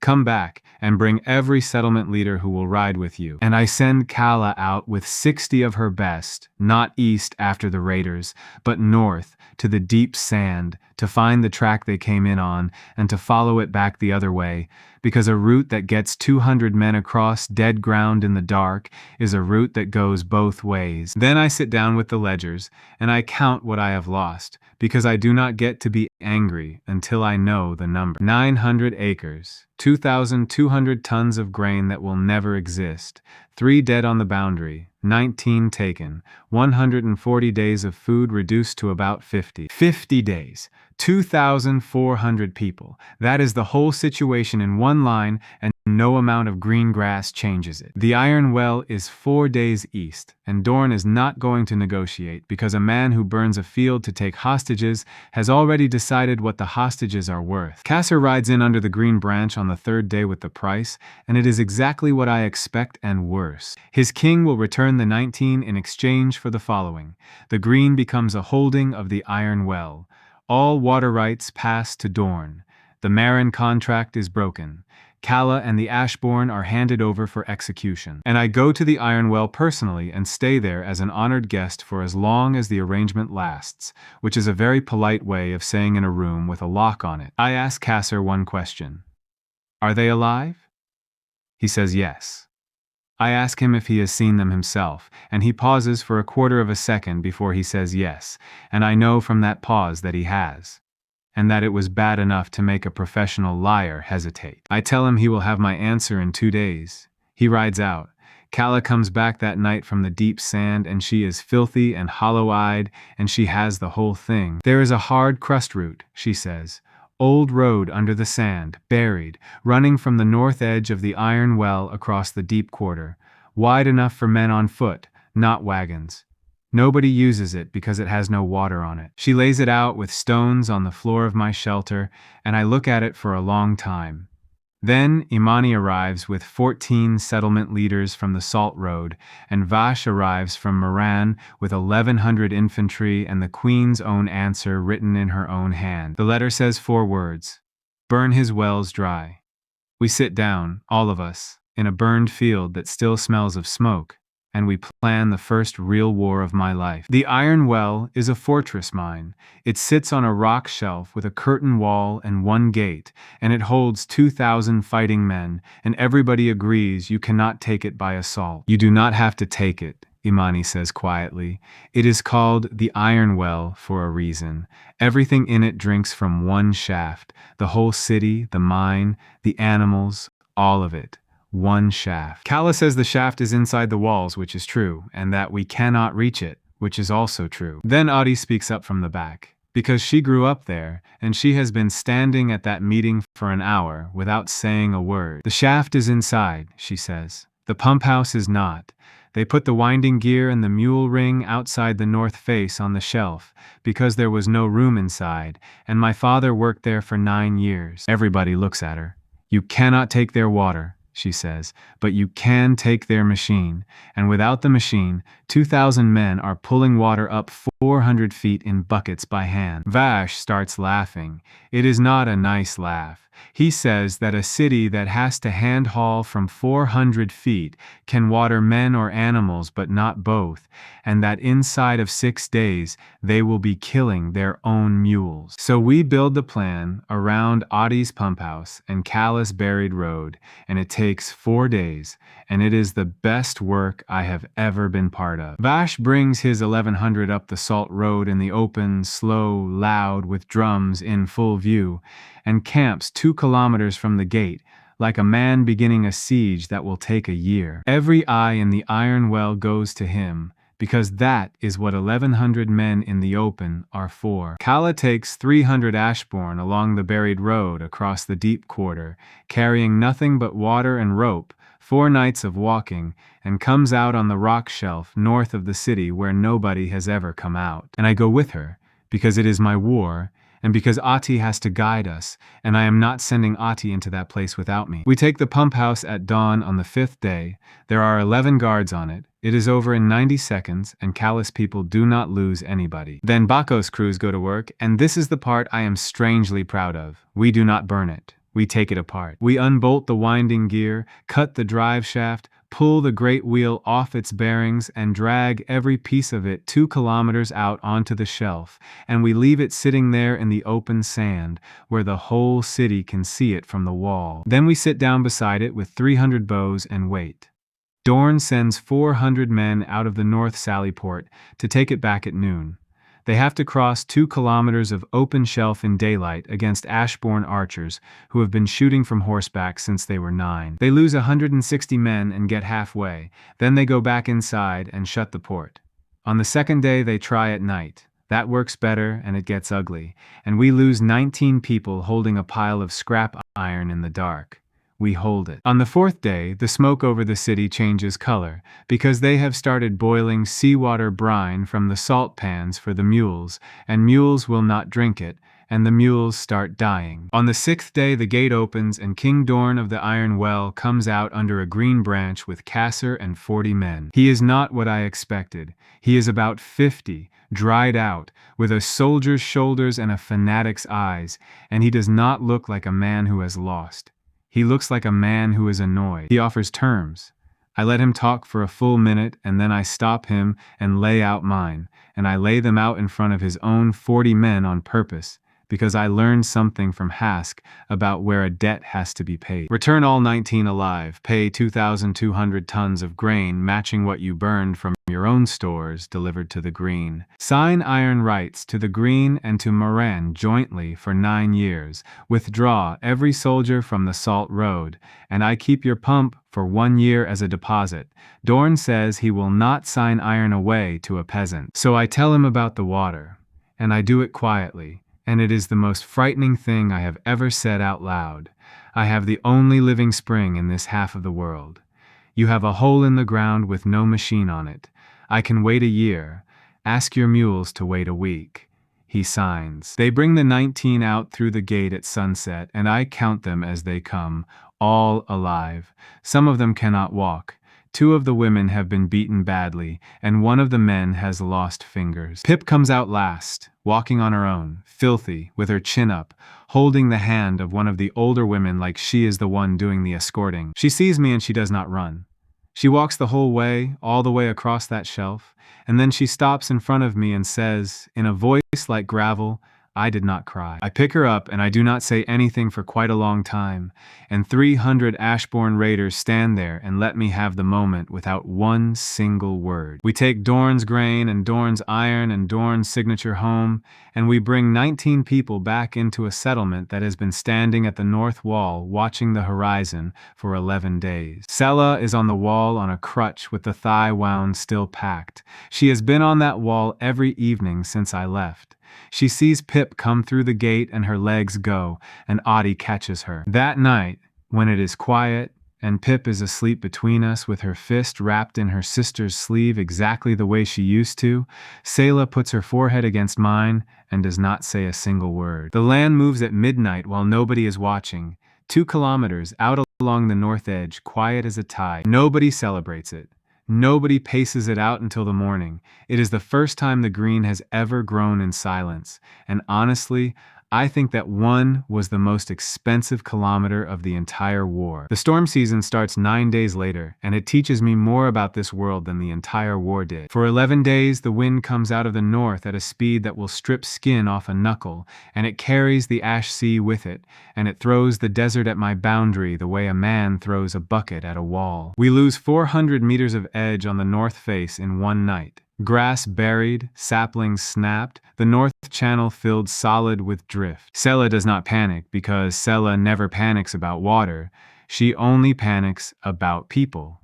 She has 3,000 people digging in shifts with cloth over their faces before I am even properly awake. And here's what I learn. The Green does not die under the sand. It waits. When we dig the north channel out on the 4th day, the grass under 2 feet of drift is yellow and flat and completely alive. That changes my entire strategy. I stop thinking of the boundary as a wall and start thinking of it as a coast, and you do not defend a coast, you build against it. So, we plant windbreaks. 9 rows of thorn and hardwood staggered along the whole north and west face, and behind them a bank of packed earth 2 meters high, and behind that, the drainage line. It takes 6 weeks and 4,000 people, and it is the single most boring thing I have ever organized, and it is also the reason the green still exists. Bako complains about it constantly. He wants to build a forge quarter, and I keep taking his crews for tree planting, and he tells anybody who will listen that he came here to make iron, and instead he is a gardener now. Then a storm comes through in the 7th week, and the windbreak holds, and we lose 9 meters instead of 400, and Bako walks the line afterwards and does not say one word about forges for a month. By the end of the storm season, the green has a shape. And once a thing has a shape, people start living in it instead of camping in it. There are streets. They are not straight because nobody planned them, and Sela has decided that is fine and that a settlement should grow the way people actually walk. There is a granary on the high ground with a stone floor and a roof holding Dorn's grain, and there are 2 guards on it at all times, and nobody has ever tried to rob it because everybody eats out of it. There is a school, which was Imani's idea, and Imani teaches in it herself when she is not on the road. 90 children, most of whom have never in their lives seen writing. There is a forge quarter now, finally, with Ate running one of the 4 fires. There is a lakeside where people sit in the evening for no reason at all, which is a thing that could not happen anywhere else in this world. And there is a wall, a real one, stone-faced, 4 kilometers of it, built by 4,000 people who were starving 8 months ago. Population at the end of the first year, 11,400. Living ground, 7.5 kilometers. Standing water, 2 springs and 1 lake. Grain in store, 4,000 tons. Fighters, 900, of whom 200 are Ashborn, and the rest are farmers who train 4 days a month whether they like it or not. And out on the Salt Road, the stories about me have become completely insane. Maris brings them back on every trip and takes real pleasure in reciting them to my face while drinking my water. At Tanner Ford, they say the green man walks on the sand and grass grows out of his footprints. At the Neck, they say he was sent by the old gods to punish the kings. At the Salt Spire, they say he is a demon who eats the souls of women and excretes gardens. That last one, Maris says, is the official temple position, and he says it with the straightest face I have ever seen on a merchant. There is also a version going round the eastern wells where I am 9 feet tall. Bako finds this extremely funny. He is the one telling it. And there is a rumor I actually mind, which is that any woman who comes to the green and kisses the green man is given land and gold. I mind it because it brings people. Real people, hungry ones, who walk 100 kilometers on a story and arrive with their whole family and an expectation. The first time it happens, I handle it badly. A woman arrives from the eastern wells with 3 children and walks straight up to me in the middle of the grain yard in front of about 200 people and tries to kiss me. I step back. She bursts into tears. Then she says the thing that stays with me for a long time. My children have not drunk in 2 days. I was told this was the price. There is no price, I tell her. Water is free here. It has been free since the first day, and it will be free when I am dead. She does not believe me. Nobody who arrives believes it for the first 3 days.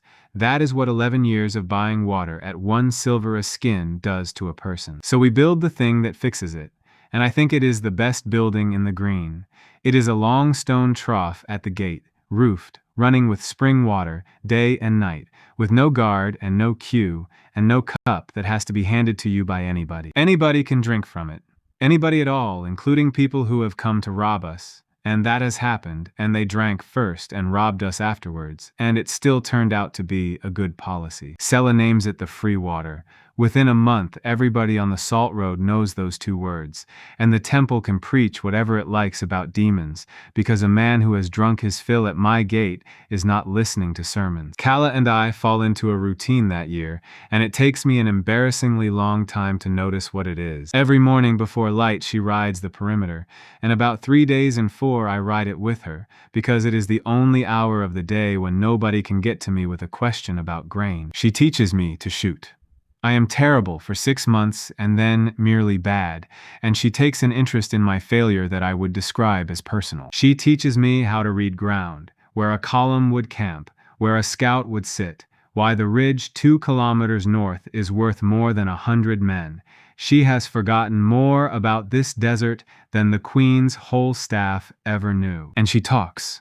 Slowly, over months, in pieces, in the dark before dawn, the way people talk when they are riding side by side and not looking at each other. About her father, who led the Ashbourne before her and died of a wound gone bad because there was no clean water to wash it. About the first raid she ordered at 19. About the caravan she took where the drivers begged and she took the water anyway because her own people were 9 days out. I do not tell her it was fine. It was not fine. I tell her the truth, which is that she kept 640 people alive with the only tools a dead world gave her, and that she has spent every day since trying to pay it back, and that I have watched her do it. She says nothing for about a kilometer. Then she says, "You are the only person who has ever let me say that out loud." The assassin comes in the 14th month. He comes with a refugee group of about 60, which is the correct way to do it, because we take in 60 people most weeks, and we cannot check all of them properly, and everybody knows that. He waits 11 days. Then he catches me alone at the North Channel at dawn, which is not alone at all, because Kala is 40 meters away on a horse. I do not even see the knife. What I see is Kala coming off a moving horse sideways into a man I had not registered as a person yet. It is fast and ugly, and it lasts 4 seconds. He cuts her badly across the forearm, and she puts him face down in the mud of my own irrigation channel and holds him there until he stops moving. Then she stands up, dripping, bleeding, absolutely white with rage, and the first thing she does is not tend her arm. It is grab the front of my shirt with her good hand. "You walk out here alone at dawn every day," she says, "every day, in front of 11,000 people, half of whom arrived last week." I start to say something reasonable, and she talks straight over me. "Do you know what happens to all of this if you die? Not the grass, the people, 11,000 people who came here because you told them to." She is shaking. It is not fear. Kala does not do fear. It is the other thing, the thing that comes after, when a person has just watched the worst outcome nearly happen in front of them. We search the body and find a temple mark inside the wrap and a purse of salt spire silver, and that answers a question we had all been politely not asking. Imani looks at the coin for a long time and says, "They have stopped trying to declare you. That is worse.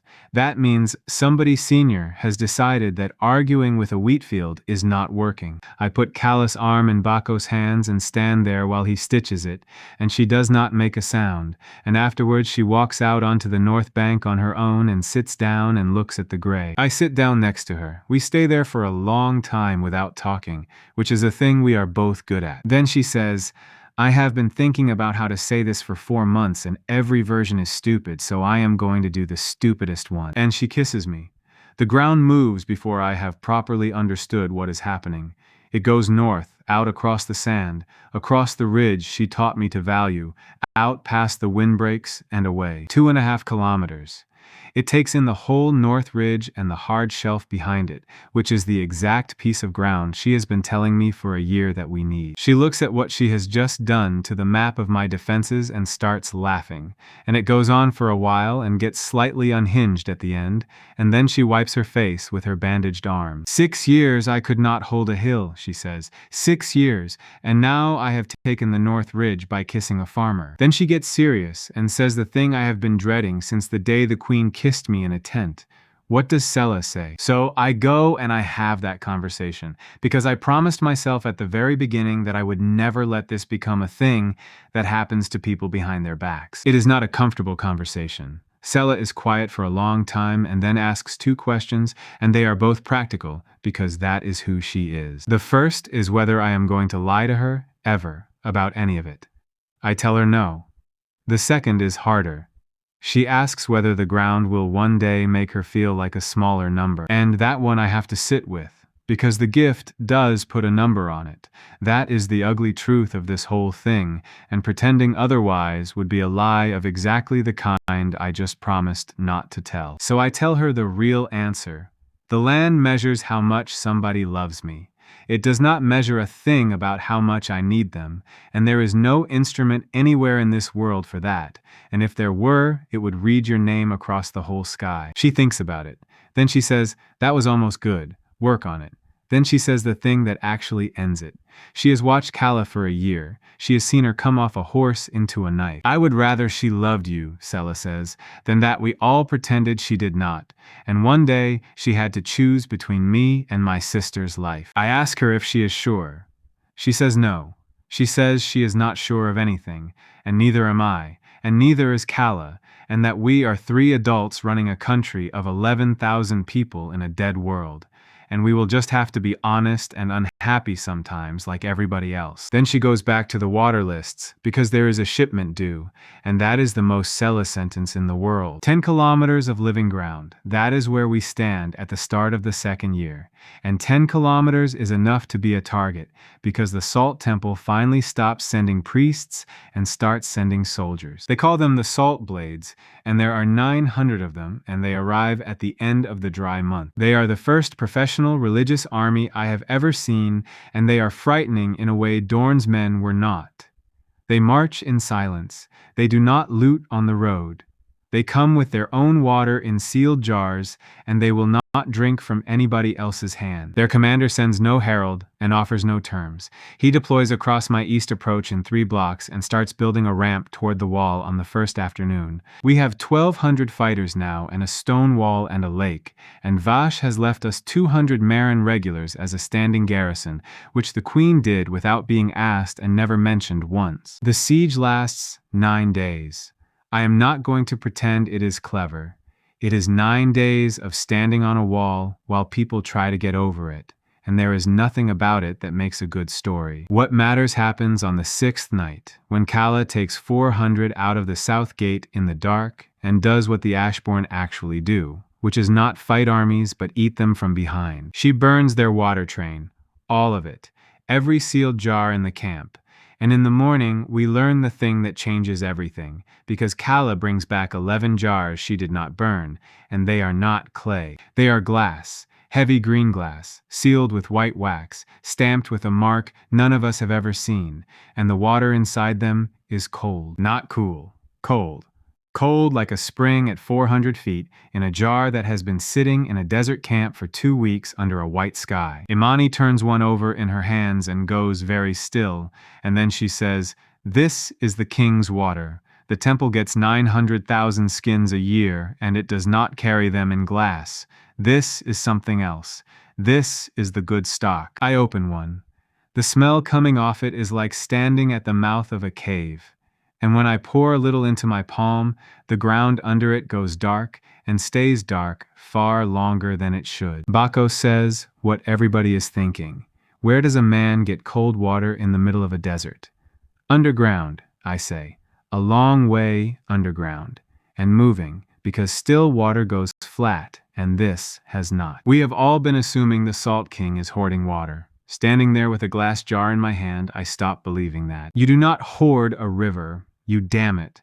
The siege breaks on the 9th day, because 900 men with no water and no shade in front of a wall with a lake behind it is a piece of arithmetic that finishes itself. Their commander tries one last assault at dawn and it fails, and then his own men refuse the second order, and then they walk away east in a long, ragged column, and we let them go. We put the free water trough outside the gate that afternoon, and 11 of them come back and drink, and 40 more come back the next day. By the end of the month, 109 salt blades have taken work in the green, most of them in the quarry crews, and their old commander is somewhere on the salt road telling anybody who will listen that we poisoned the wells. We did not. We just had more water than an army could carry, which out here is the same as having a god. 2 days after the siege lifts, a single figure comes up the east road, and this one is not a soldier, and I know before he gets within a kilometer that this is the day the real thing starts. He rides a white camel in perfect condition.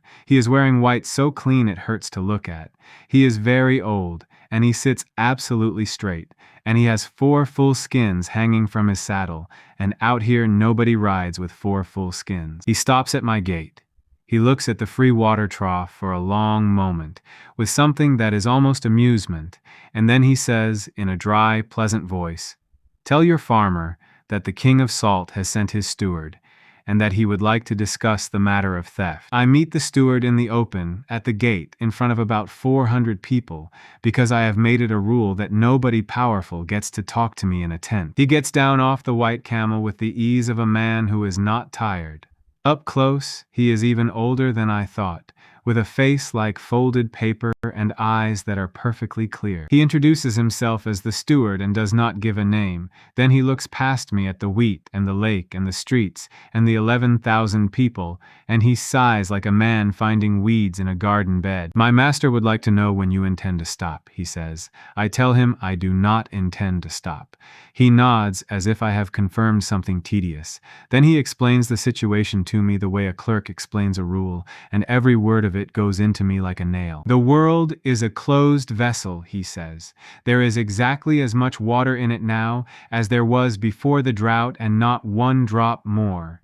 It has simply been gathered and kept in one place by the only person with the sense to keep it. Your grass does not create water, he says. It draws it. Every kilometer you make is a hole in my master's stock, and you have made 10, and my master has noticed. Bako asks the question I am too angry to ask. Then why is the world dry? Because the world was wasting it, the steward says, and he says it with real feeling, the first feeling he has shown. Rivers running to a sea that is already full, rain falling on rock, 10,000 villages leaking it into the sand. My master gathered it and stopped the waste, he says. He is the only reason there is any water left at all. I stand there and look at this pleasant old man, and I understand that he believes it. That is the thing that turns my stomach. He is not lying. He has been telling himself this for 11 years.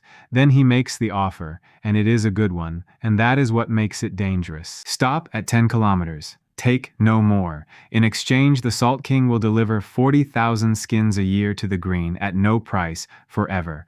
Your people will never be thirsty. Your children will never be thirsty. And, he adds, the salt road settlements will be supplied through you, so that every one of them owes their water to your hand instead of the temples. He is offering to make me the second most powerful man in the world in exchange for one thing, that I stop growing. I ask him what happens to everybody who is not inside my wall. He does not even pause. They will die, he says. They were always going to die.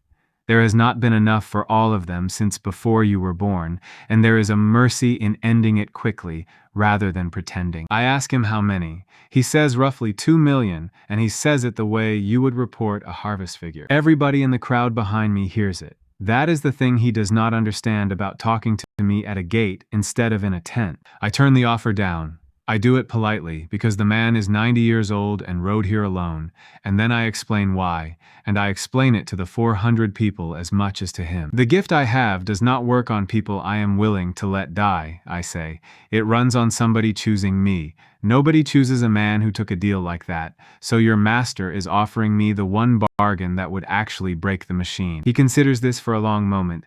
Then he says, that is a very convenient morality. It is not morality, I tell him. It is farming. You cannot eat next year's seed. He gets back on the camel, and before he goes, he delivers the part he came to deliver, and his voice does not change at all, which is what makes it land. The vessel is closed, he says. What can be poured out can be poured back. My master asked me to remind you that everything under your feet is on loan. He rides east. Nobody says anything for a while. Then Sela says quietly, what did he mean? Poured back. We find out on the third night. It starts at the lowest point of the west field, and the first sign is the smell, which is like a wet stone floor and metal.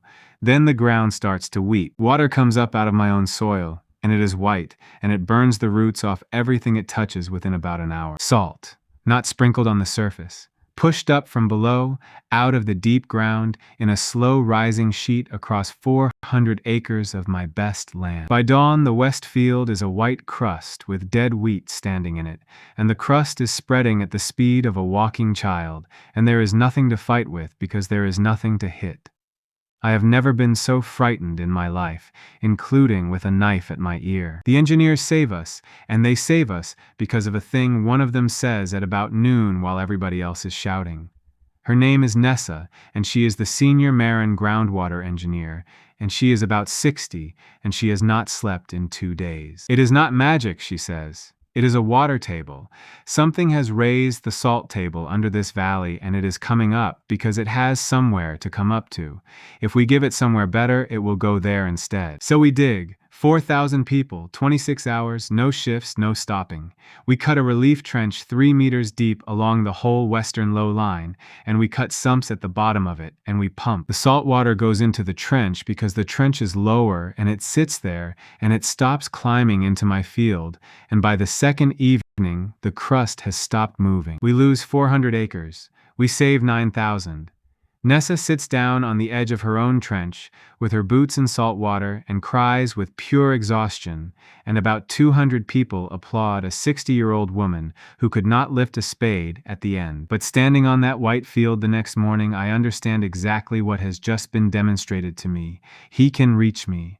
900 kilometers away, without an army, without a priest, he can put his hand under my land and squeeze. He did 400 acres as a courtesy. That was the polite version of the message, and I have already refused the polite version of the offer. Sela asks me what we do, and for the first time since I got here, I have to say I do not know yet. Queen Isra comes back to the green 16 days later, and she comes with no army at all. She rides in with 40 people and Vash and a face I do not recognize, and she does not go to the guest house. She walks straight to my council rock by the lake and sits down on it like a tired traveler. The aquifer failed, she says. Then, she gives me the numbers, because she is Isra and she always gives me the numbers. 11 meters of drop in 19 days. The north gallery is dry, the south is pulling silt. Maran has water for 40 days if she rations it to 2 liters a head, and she has 11,000 people. Nessa asks the professional question. 11 meters in 19 days is not depletion. That is drainage. Something opened underneath you. Isra says yes. That is what her engineers say too. Something opened underneath us. And there it is, sitting in the middle of the council like a body. He did not just squeeze my valley. He pulled the plug on the only other water in this half of the world, and he did it in the same month, because I said no, at a gate in front of 400 witnesses. Isra does not ask me for anything. That is the part that gets me. She sits there with her city dying behind her, and she waits, because she is too proud to ask, and too smart not to have already worked out the answer. So I say it before she has to. Bring them, all 11,000. Start today. She closes her eyes for a second. Then she says, I have to say something first, and I would like it said in front of your council, and not in private, so nobody can invent a version later. Then Queen Isra of Maran, holder of the last great aquifer, tells us all what she is going to do. She is going to bring her people here as citizens, not as a court. She is going to dissolve the crown of Maran, because a crown with no water and no country is a lie that gets people killed defending it. She is going to serve as an administrator of the green under my authority, and Vash and her regulars will take service under Kala, and she is going to say all of that publicly at Maran before they march so that no faction can start a rebellion halfway across the desert. Vash objects. He objects hard, and I like him more for it. He says a crown is a thing you do not put down because you cannot pick it back up. I know, she says. I have thought about very little else for 19 days. And then she says the sentence that tells me exactly who this woman is. I would rather be the last queen of Maran than the queen who killed it for the dignity of the title. The march takes 22 days, and it is the largest movement of people the Ash Sea has ever seen.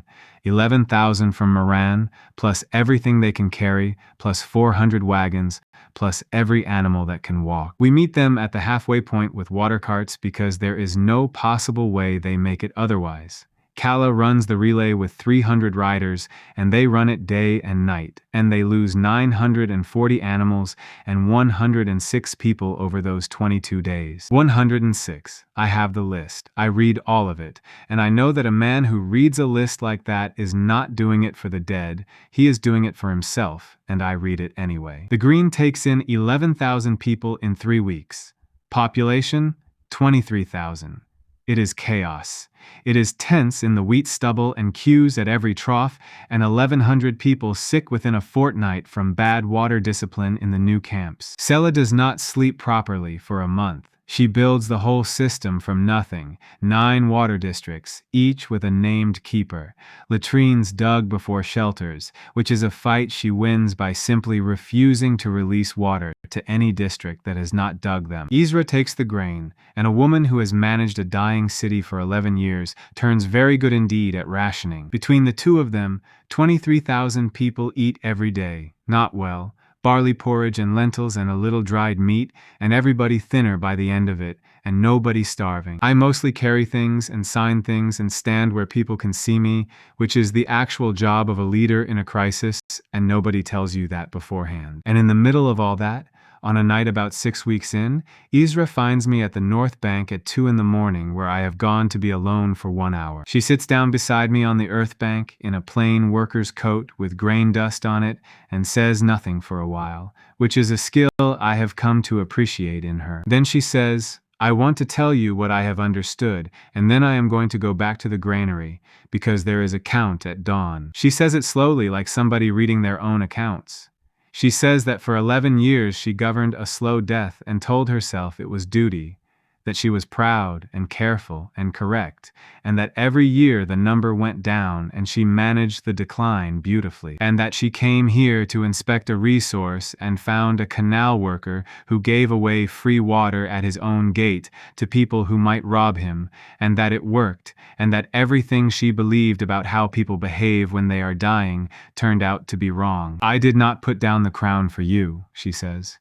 "I want that on the record. I put it down because you proved a thing I have needed to be true my whole life and never once seen." Then she says, "But I would like to be very clear about the second part," and she kisses me on the north bank of the green at 2 in the morning with nobody watching except a sentry 200 meters away who very sensibly turns around and looks at the desert. The ground goes for 4 kilometers. It goes north and east in a great wedge, out over the hard shelf, and down into a shallow basin nobody has ever cared about.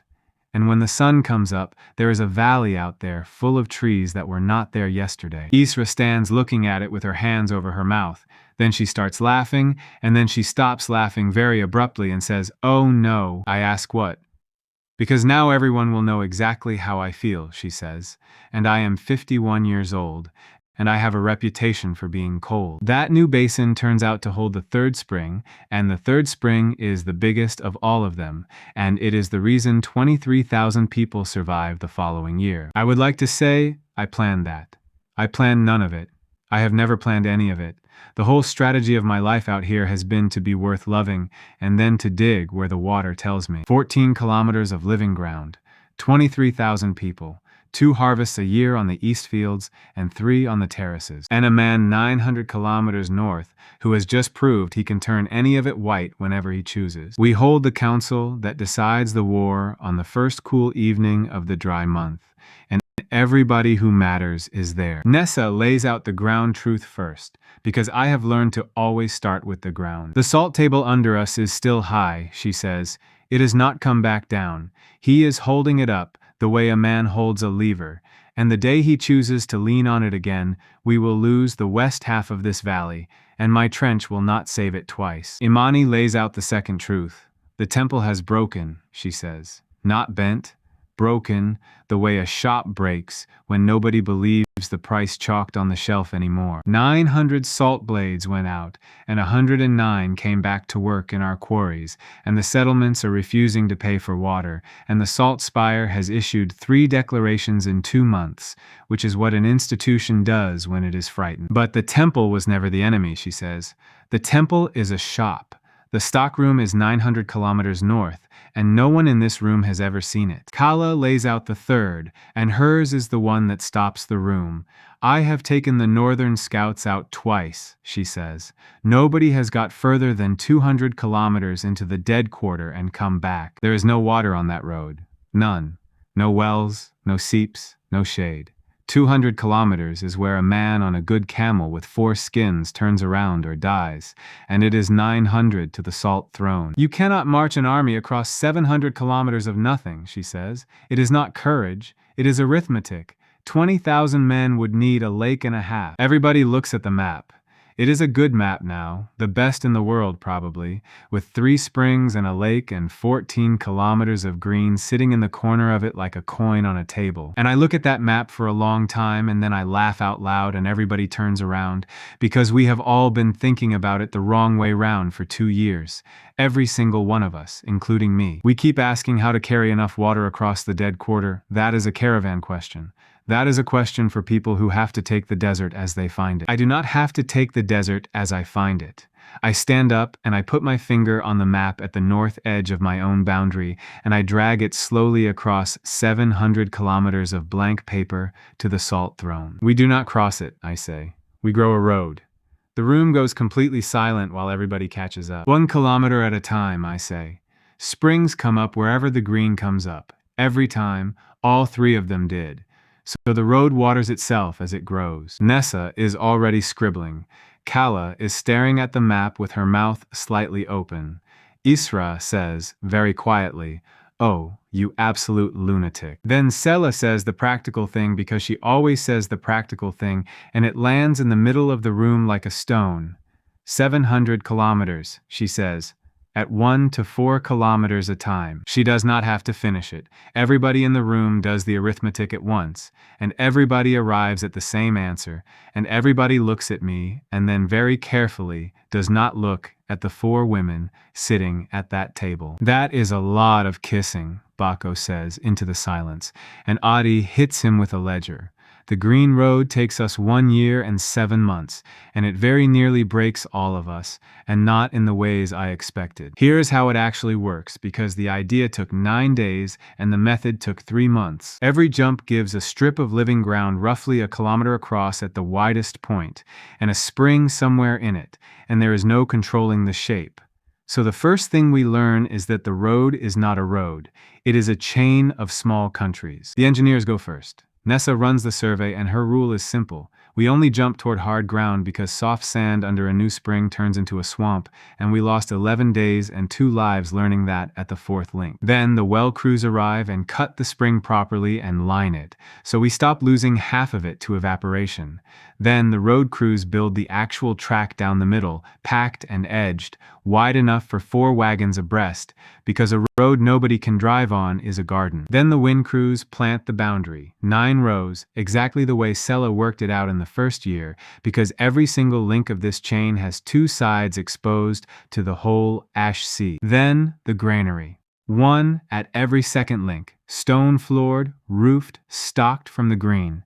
Then a well house, then a shelter block, then a signal post that can throw light 9 kilometers back down the line. 6 weeks of work per link, 4,000 people working it, and at the end of all that, we move the head of the road forward by 1 kilometer and start again. Bako does the sum for me at the second link and then looks like he wants to lie down. At this rate, he says, we arrive in 40 years. So we change it. And the thing that changes it is not romance. It is logistics. And I want to be honest about that, because the stories they tell about this road afterwards are all wrong. We stop building complete links. We build the spring, the track, and the windbreak, and nothing else. And we push the head forward as fast as the ground allows. And the finishing crews come along behind us months later. And we stop moving the whole population. The road becomes a relay. 14 crews, each responsible for a stretch, each living at their own link, handing wagons on like buckets in a fire line. By the 11th month, there are 9,000 people living permanently along the Green Road in 26 settlements, and every one of them is a place where a caravan can drink for free. That is the part the kings never understood. They thought I was building a weapon aimed at the salt throne. I was building the north half of an economy, and the weapon was a side effect. Now the other thing, the part everybody wants to hear about and the part that was genuinely hard, and I am going to tell it straight. The road moves when the heart moves. That is the whole rule. And the moment we started measuring progress in kilometers per month, 4 women who love me became 4 women whose feelings were an item on a work schedule. It goes wrong in the 5th month. Sela stops it. She stops it in the middle of a council meeting, and she does it in one sentence that shuts up a room of 30 people. She has been staring at the progress board that Nessa has been keeping, the one with the link numbers and the dates, and she stands up and says, "Take it down." Isra asks why. Sela says, because I looked at that board this morning and I thought, I am behind. Nobody says anything. She keeps going, and her voice is completely level, which is how I know how angry she is. I have loved this man since I was starving, and he gave my sister his only cup of water, she says. I am not going to sit in a room and watch a chart tell me whether I have loved him enough this quarter. She takes the board off the wall herself and puts it face down on the table, and that is the last progress chart anybody ever keeps on the green road. Afterwards, on the bank outside, I try to apologize for something I did not do and cannot fix, and she stops me halfway through. I am not angry at you, she says. I am angry that the one true thing in my life has a number on it, and I will be angry about that for the rest of my life, and I still would not give it back. Then she says, and this is the sentence I carry for years, if you ever hurry me, I will know, and it will show, and the land will tell everybody. I never hurry any of them. Not once. In 19 months. And it costs us about 400 kilometers of progress, and I would make that trade again. Because here is what I learn out there, and it became the only real strategy I ever had. The land does not pay for gestures. It pays for what somebody has watched you do when you did not know they were watching. It moves after the wells, after the funerals, after the nights carrying water to a sick child at a link nobody important lives at. So we stop trying to farm it and we just do the work, and the road grows in bursts at the strangest and least convenient moments, and it always grows after something real. Kala, at the 9th link, after we spend 2 days digging out a collapsed well shaft with 14 people in it and bring out 11 alive. 2 kilometers. Isra, at the 14th link in the middle of a supply crisis, after I back her judgment against my own on a grain question in front of 600 people, and she turns out to be right, and I say so publicly. 3 kilometers. Sela, at the 20th, for no reason at all that I can identify, on an ordinary evening while we are sitting on a wagon tailgate eating bad porridge and arguing about drainage. 4 kilometers, the largest single jump of the entire road. I ask her afterwards what that was. She says, you were tired and you were still listening to me about drainage. And then there is the other thing, the thing I have to talk about, because it is half the story out on the salt road, and it is uglier and sadder than the songs make it. Women come. That is the plain fact of it. Once the road starts moving, the story is everywhere. And the story is that the green man turns love into land, and the world is full of people whose villages are dying. They come for their families. They come because a mother is thirsty. They walk 200 kilometers to offer a feeling they have decided in advance to have, and it does not work, and it can never work. The first year I handle it badly. By the second I have a system and Imani runs it, and it is the kindest thing in the whole operation. Anybody who arrives gets water, food, and a place to sleep, no questions. Then Imani sits with them and explains the rule properly once in private without an audience. Most of them cry. A lot of them are relieved. One woman told me she had spent 9 days walking and rehearsing and hating herself, and finding out it was impossible was the first easy breath she had taken in a month. Then Imani offers them work, and about 6 in 10 stay, and the green road is largely built by people who came to sell me their hearts, and got offered a wage instead. There is one I remember more than the others. Her name is Hila, and she came from a well town 400 kilometers east that was down to 100 people. She was very direct about it.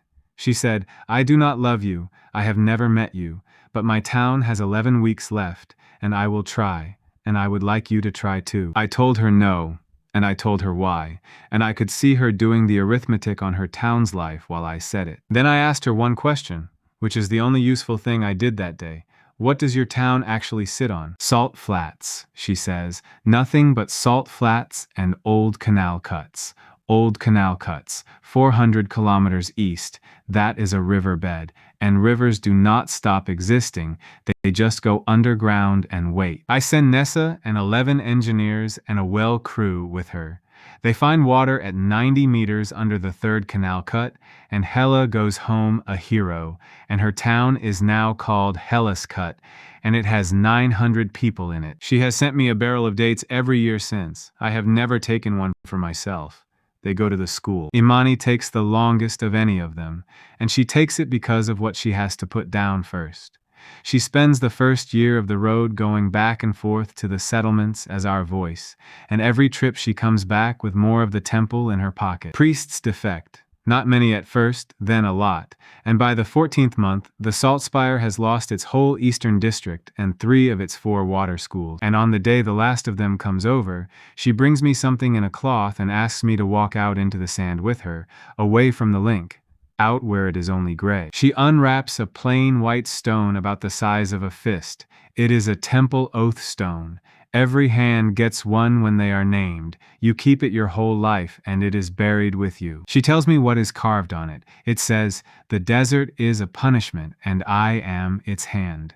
Then she puts it down on the sand and she picks up another rock and she breaks it, and it takes her 4 goes because she is crying too hard to aim. "I was 11 when they gave me that," she says. "I have said that sentence over the graves of children. I said it to a woman in a dry town, and then I watched her thank me for it. I do not tell her it is all right, because it is not, and she would never believe me again if I said it. I tell her the truth, which is that she is the reason 9 settlements have water, and the reason the temple is falling apart from the inside, and that she is paying it back faster than any person I have ever met." She wipes her face and looks at the broken stone and says, "I have been a hand of something my whole life.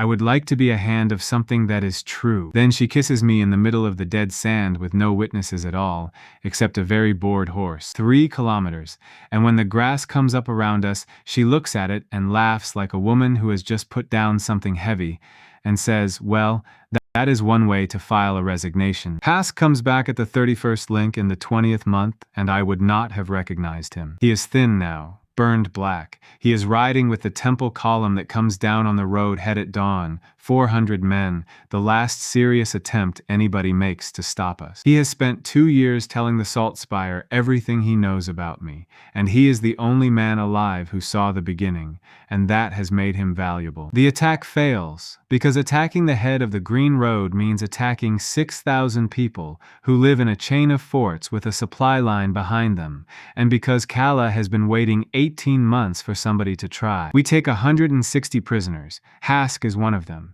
They bring him to me in the road camp at midday, and every person in that camp who came out of Drift knows exactly who he is, and there are about 200 of them. He looks at me for a long moment.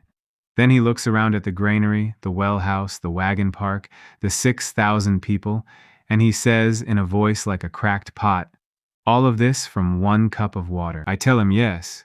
Then I have them take him to the free water at the gate, and let him drink as much as he wants, and I do it in front of everybody, and I watch him drink. He does not thank me. He does what men like him always do. He starts calculating. 4 days later, he is caught at the number 1 well house with 3 bags of salt he has stolen out of a wagon, trying to put them down the shaft that supplies 900 people. They catch him because a woman named Rutha, who buried 2 children in the gray before she ever reached my gate, sleeps at that well house every night on purpose. She has done it for a year without being asked because she does not trust the world with water. The council tries him. I am not on the council for this, because Ezra takes 1 look at me and rules that the man who was whipped by him will not sit in judgment of him, and she is right, and I hate it, and I obey it. It takes an hour. 26 people speak, and 11 of them are from Drift, and the last of them is Sela, who tells the room in a completely steady voice what he was selling on the night I broke his barrel. They hang him at the road head at dusk. 6,000 people watch, and almost nobody says anything at all. Ruth is the one who cuts him down afterwards, and she does it without any expression, and then she goes back to the well house and sleeps there again that night. I do not enjoy it. I did not enjoy it the first time either, when I sent him east with 1 swallow of water. What I feel is closer to what you feel when a fire is finally out. There is a moment about a week after that, at the 32nd link, when Pip finds me sitting on the wall not doing anything. She is 9 now. She has grown about 1 foot in 2 years. She can read. She is the terror of the school, and she has taken it upon herself to be extremely rude to me approximately once a day. She sits down next to me and swings her legs and asks whether I am sad about the bad man. I tell her I am not sad about him. I tell her I am tired, and that sometimes doing the right thing feels exactly the same as doing the wrong thing for about a week afterwards. She thinks about that with her whole face, the way she does everything. Then she says, When you gave me your cup, did you know about the grass? No, I say. I did not know anything. I thought I was going to die in a hole the next day. Then it does not count as a plan, she says, with enormous satisfaction, like she has caught me cheating at something.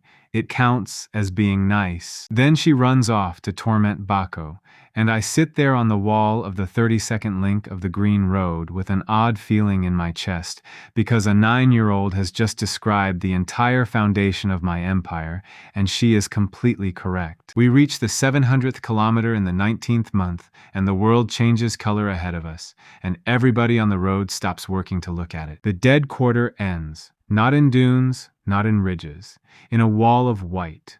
The salt pan starts as a line you could draw with a ruler, running east and west as far as the eye can follow, and beyond it the ground is flat and white and absolutely level for 140 kilometers. And in the middle of that white, on the only high ground for 4 days in any direction, there is a black shape with towers. Kala brings the far glass up and looks for a long time and hands it to me without a word. The salt throne is not a castle. It is a wall.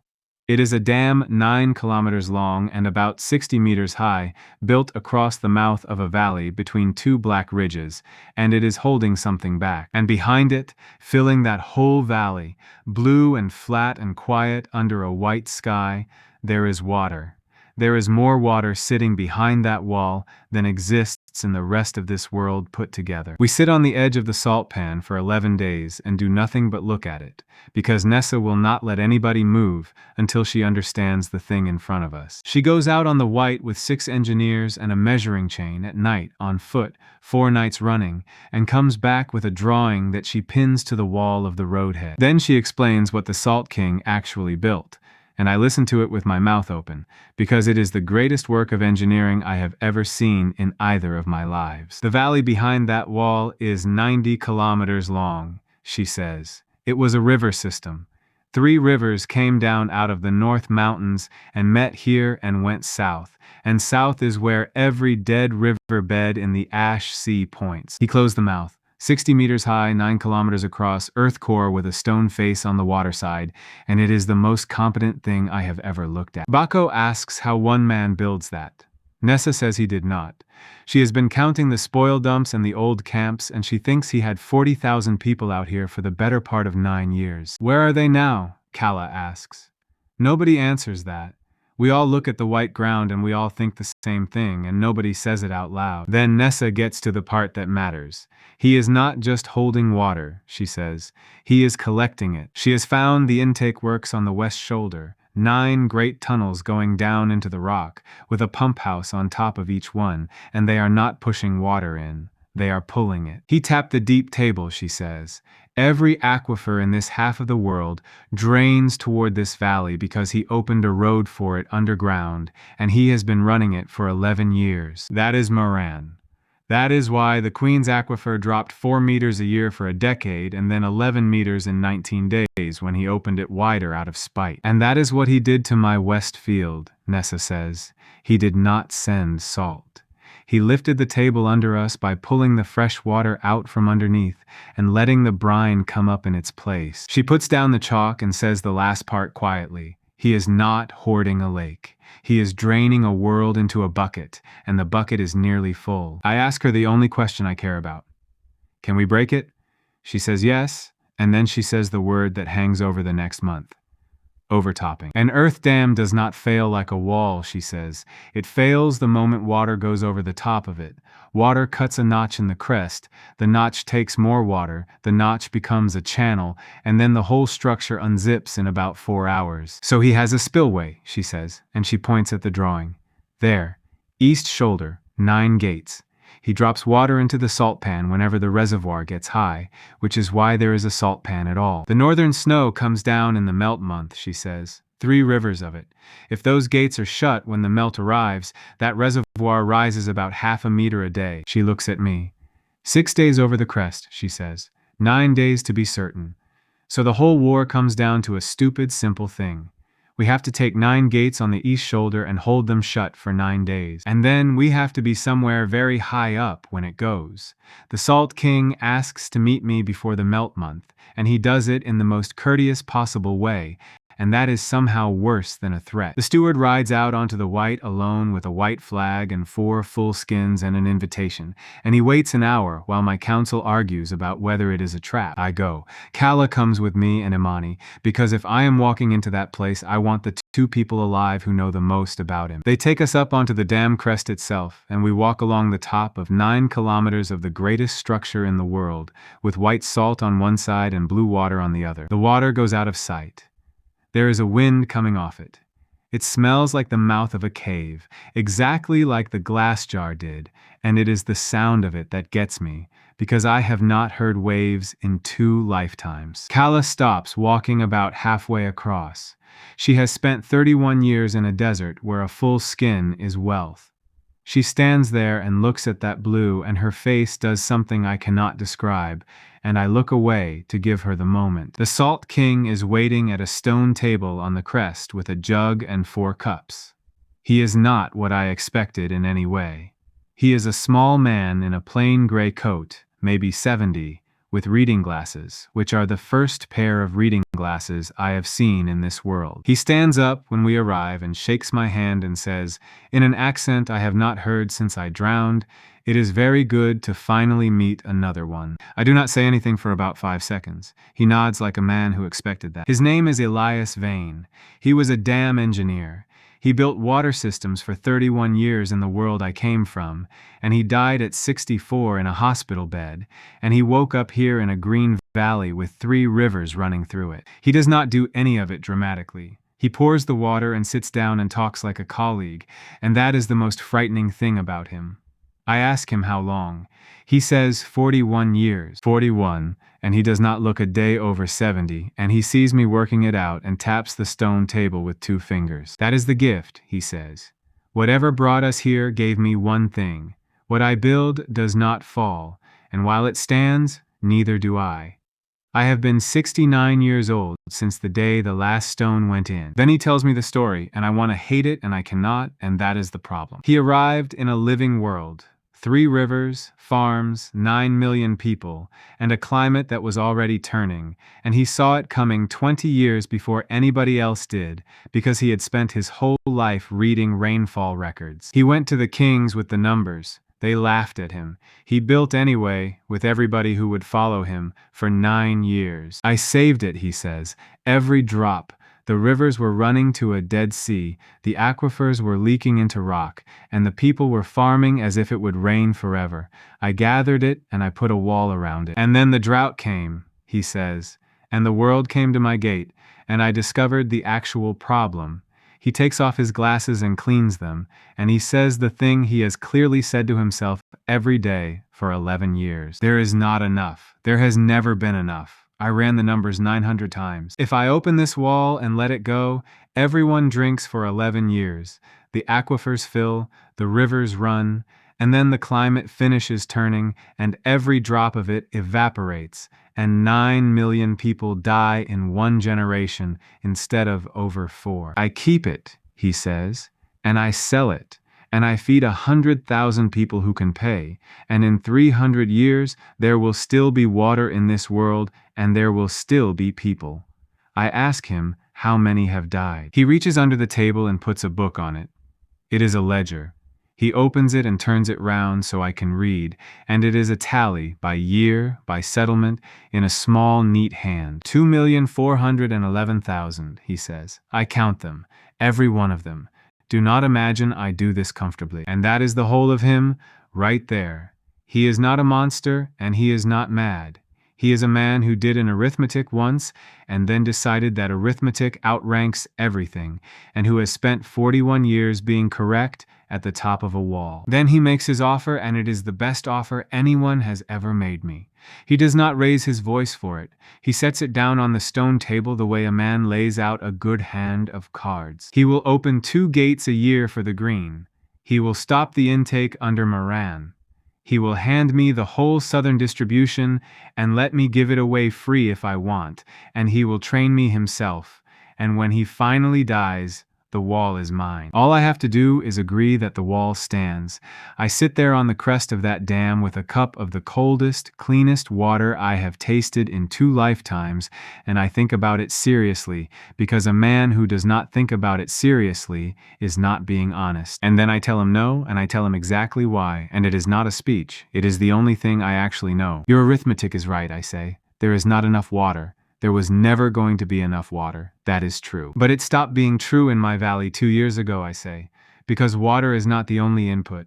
There is a second one, and you have never once put it in your book. I tell him about the rule. All of it plainly, the way I told Isra in a tent, including how it cannot be bought or forced. I have made 14 kilometers of living ground and 700 kilometers of green road, I say, and there is a spring under every link, and none of that water came out of your reservoir. It came out of the deep rock where it had been since before either of us was born. He goes very still. Then he says, quietly, "That is not possible. The vessel is closed." "Your vessel is closed," I say. "Mine has a door in it, and the door opens from the inside of a person, and it opens when somebody chooses." Elias Vane sits there for a long moment, and then he says the saddest thing I have ever heard anybody say. "Do you know what I have been for 41 years, he says. "I have been the only person alive who could not be loved for it. Every human being on this continent knows my price, and hates me for it, correctly. And I have never once been able to explain the arithmetic to a thirsty woman." Then he puts his glasses back on and everything closes. And he says, in the voice of a professional, "My offer stands until the melt month. After that, I will assume you intend to attack the works, and I will act accordingly." I ask him what accordingly means. He tells me exactly, without any drama at all, and that is why I believe every word. He will open the intake gallery under my valley all the way. He will pull the deep table out from under the whole green in about 19 days, and the brine will come up behind it, and everything I have made will go white. 23,000 people, he says. I will count them in the book with the others. I would rather not. Kala is between us before I even see her move, and Elias Vane does not flinch, because he has been standing on top of his own wall for 41 years, and there is nothing left in him to frighten. We walk back across 9 kilometers of dam crest in silence. At the far end, Imani stops and looks back at the little gray figure still sitting at the stone table. "He was the first one," she says. "The temple was built to sell his water. The whole faith, the punishment, all of it, is a shop front for one engineer with a spreadsheet in his head." Kala says only one thing on the whole ride back. She says, 9 days. The melt month starts 11 days later, and we go for the spillway on the second night. I am not going to make this sound better than it was. It is 9 days of holding a stone shoulder above a valley of water against professional soldiers, and it costs us 406 people, and I have all their names. Here is how it goes. Kala takes 2,000 along the west edge of the salt pan under a moon we have been counting on for a month, and hits the spillway works from the ridge above at the worst possible hour for the men below. Adi and Bako go in with the gate crews. Their job is not fighting. Their job is 9 sets of gate machinery, and their instruction is simple. Shut them, then wreck them so they cannot be opened. They do it in 40 minutes. Adi drops the last gate herself, and then Bako sets about the winding gear with a hammer for another 20 minutes, purely, he says afterwards, out of spite for 2 years of gardening. Vash holds the causeway. That is the whole job, and everybody knows what it means when it is given to him.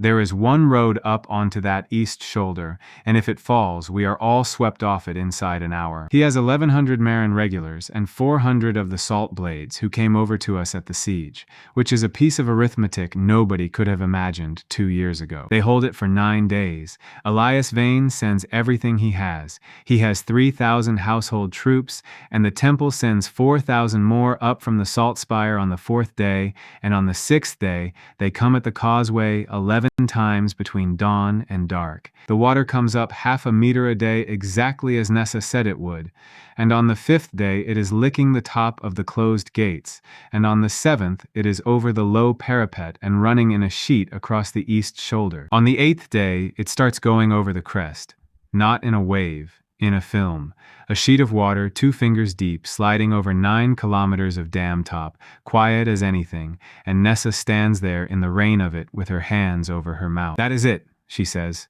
That is the notch. Nobody can stop it now, not with 10,000 men.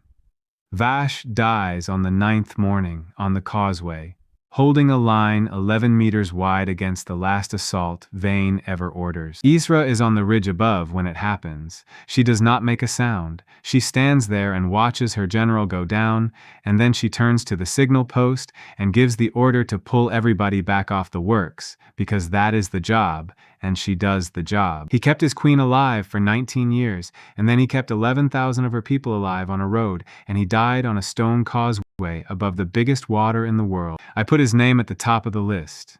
It is the only one I ever wrote in my own hand.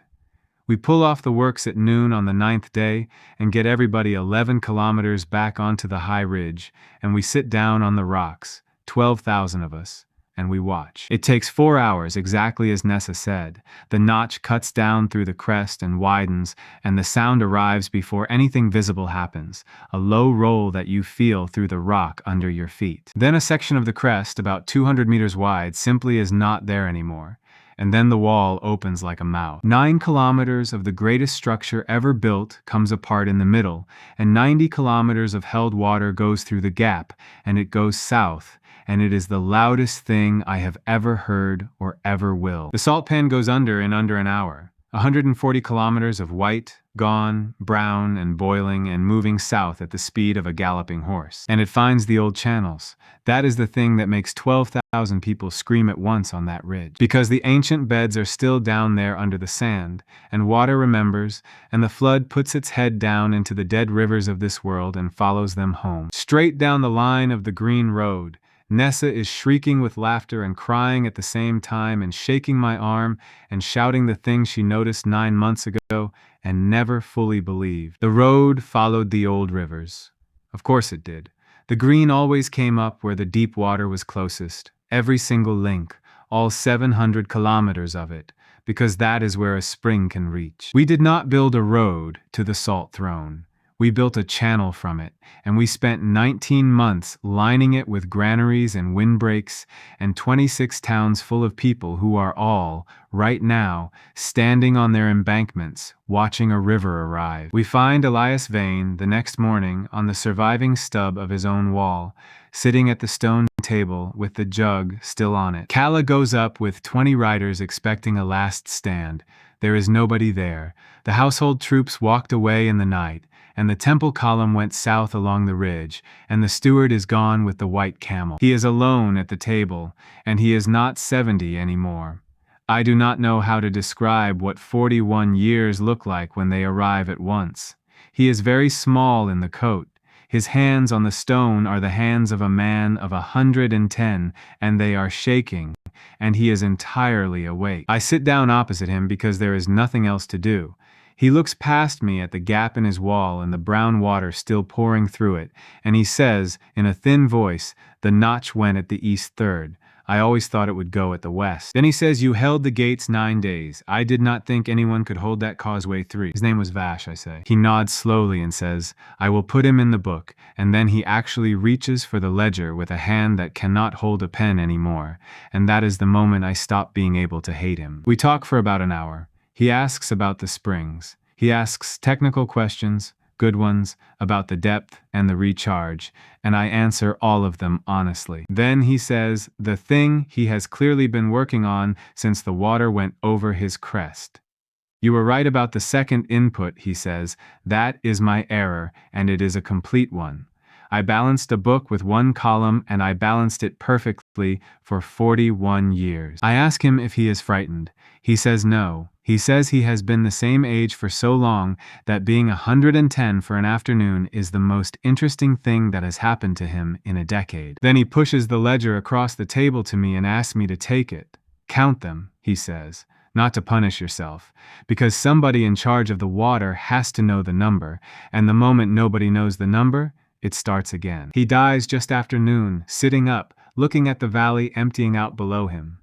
I close his eyes. Kala stands there with her hand on her sword the whole time and does not draw it, and afterwards she says quietly, "He built a wall against the sky and it stood for 41 years, and I do not know what to feel." We bury him on the shoulder of his own dam, above the waterline with a flat stone and nothing written on it, because Imani says that no true thing about him would fit, and she will not carve a lie. We take the ledger home. It sits in the school at the Green, with the names of 2,411,000 people in it, and every child who learns to read in my country learns to read on it. The flood costs us 219 people, and I am going to say that plainly because it is the price, and somebody has to say the price. The signal posts do their work. 9 kilometers of light down the whole line, 4 hours of warning, and 26 towns move uphill in the dark, and almost all of them make it. Almost. The 11th link is in a shallow basin, and the water comes into it faster than anybody expected, and the 4th link loses a granary and 31 people who went back for the grain. We spend 9 days pulling people out of trees and off roofs. Kala runs the rescue with 300 riders and does not sleep at all, and at the end of it she walks into camp, sits down on the ground next to the fire, and cries for the first time since I have known her. 219 against 2,411,000. I know what that arithmetic says. I also know that arithmetic is exactly the thing that killed this world once already, so I write the 219 in the front of Vane's book in my own hand, on their own page, ahead of his. Then the water reaches the sea, and this world starts breathing again. It takes 11 days for the flood to run out through the southern channels, and about 4 months for anybody to understand what has actually happened. The rivers come back.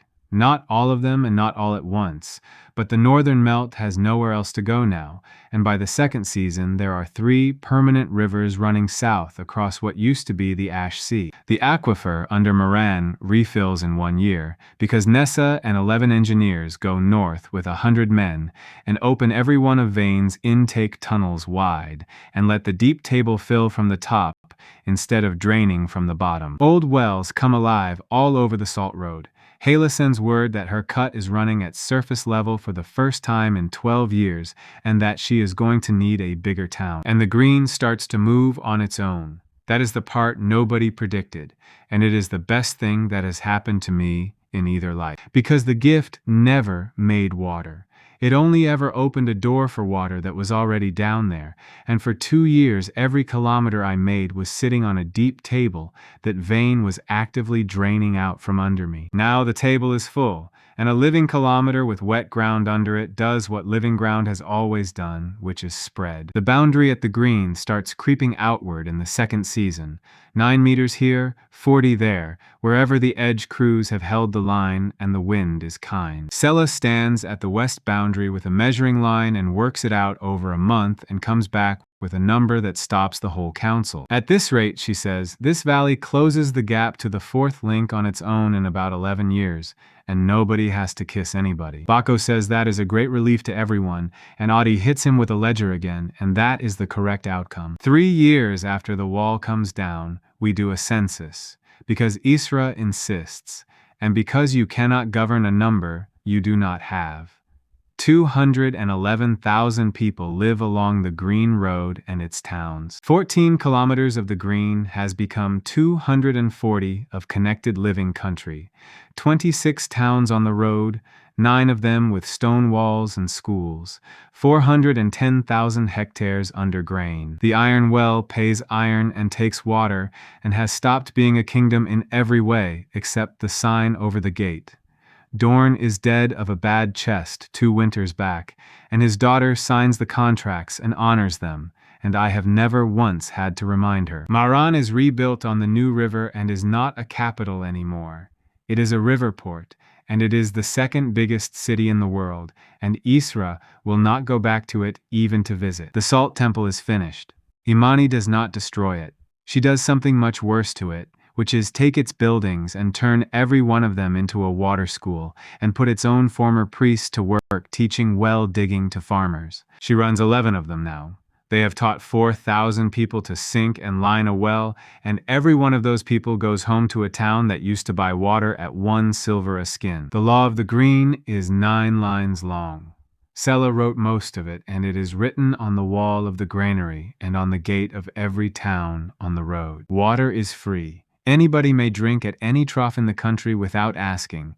No person may be bought or sold for water. No man holds a well he did not dig for a town he does not live in. And the last line, which Ezra insisted on, and which I argued against for 2 hours and lost. Whoever keeps the water free may govern. Whoever prices it may not. Whatever their name is, whatever their blood is, including his children. They want to crown me in the 4th year. I say no for about 6 months. I say no because the whole thing started with a man who owned the only water, and I am not going to end it as a man who owns the only water with a nicer hat. Ezra takes me apart over it in the end, and she does it in about 4 sentences in the granary with grain dust on her coat. You already govern, she says. 200,000 people already obey you. The only thing you are refusing is letting them write down the rules that bind you. A crown you refuse is a crown nobody can take off you, she says. Put it on and let them chain it to the law. So I take it. The ceremony is in the wheat, because I refuse to have it anywhere else. And the crown itself is a piece of iron off Dorn's pump gear that Adi forged into a ring. And it is the ugliest crown in the history of any world. I wear it about 4 times a year. It lives in the granary the rest of the time, in a box, next to the seed ledger, which is exactly where it belongs. Sela does not stand behind me at that ceremony. She stands next to me because I put my foot down about one thing in the whole arrangement, and that was it. She is the first, and everybody in this country knows it, and there is no version of this where she stands anywhere except at my shoulder. Kala commands the road, which means she owns 900 riders and every signal post from here to the North Ridge, and she has not raided anybody in 5 years and mentions this constantly. Ezra runs the granaries, the census, the contracts, and the treasury, and is the reason 200,000 people eat in the dry month, and she has never once asked me for a title. Imani runs the schools and the wells, and she is the only person in this country who can silence a room by standing up in it, and she uses that about twice a year and always for somebody who cannot speak for themselves. They are 4 adults in a country they built. It has been awkward and it has been honest, and there have been 3 separate years in which 2 of them were not speaking to each other about something that had nothing to do with me at all. We have never pretended it was simple. We have also never lied about it in public. Not once. And out here, that is the rarest thing there is. The land still answers, sometimes, when nobody is expecting it. It does not go in kilometers anymore, because it does not need to. It goes in the small way now, 100 meters of new grass at the edge of a field, a seep opening at the bottom of a dry gully. It happened last spring on the riverbank, while Sela and I were arguing about the drainage on the north terraces, which is the argument we have been having for 6 years, and which I intend to keep losing. The bank went green for about 200 meters, and a seep opened under the willow line, and Sela looked at it and said, "Oh, for goodness sake," and went straight back to being right about drainage. Pip is 12 now, and she is the worst person I know. She reads everything, she argues with Ezra about grain policy, and she has decided that she is going to be the one who takes the water north into the mountains where nobody has ever gone, and honestly, I believe her. She came and found me at the river last week, at the place where the old roadhead used to be before the flood put a river through it, and she sat down on the bank and asked me the question she asks about once a year. She wanted to know whether I knew that first morning when I gave her my cup, whether I had felt something coming, whether there had been any hint at all before the grass. I told her the truth again, the same as the last 4 times, that I knew nothing, that I had been in this world for 2 days and I was going to die in a pit, and that I gave a thirsty child a drink because she was thirsty and I had water. Then she asked the new part, the one she had clearly been saving. She wanted to know what I would have done if the grass had never come. And I sat there on the bank of a river that did not exist 5 years ago, in a country of 200,000 people, and I gave her the only honest answer I have. The same thing, I said. It was 1 cup. I was never going to drink it in front of you. She thought about that for a while, swinging her legs over the water, the way she has done since she was 6. Then she said, "Good," and stood up, and told me that the North Terrace drainage is wrong, and that Sella says so, and that everybody knows it. Then she ran off down the bank to find her sister, and I sat there a while longer, listening to the water go past, which is a sound this world had forgotten for 11 years, and which my daughter has never once lived without. So that is the whole of it. A man wakes up in a dying world, and the first thing he does is hand his only cup of water to a child who cannot pay him back. Everything he builds later grows out of that one choice, and he never once gets to be clever about it. The gift will not take orders, it cannot be bought, it cannot be forced, and it will not answer to a king with a hostage list. It only answers to people who watched him do the work when he thought nobody was looking. That is worth sitting with. He wins the world by being the same man at a gate, at a wall, and at a funeral, and by giving the water away exactly when keeping it would have been smarter.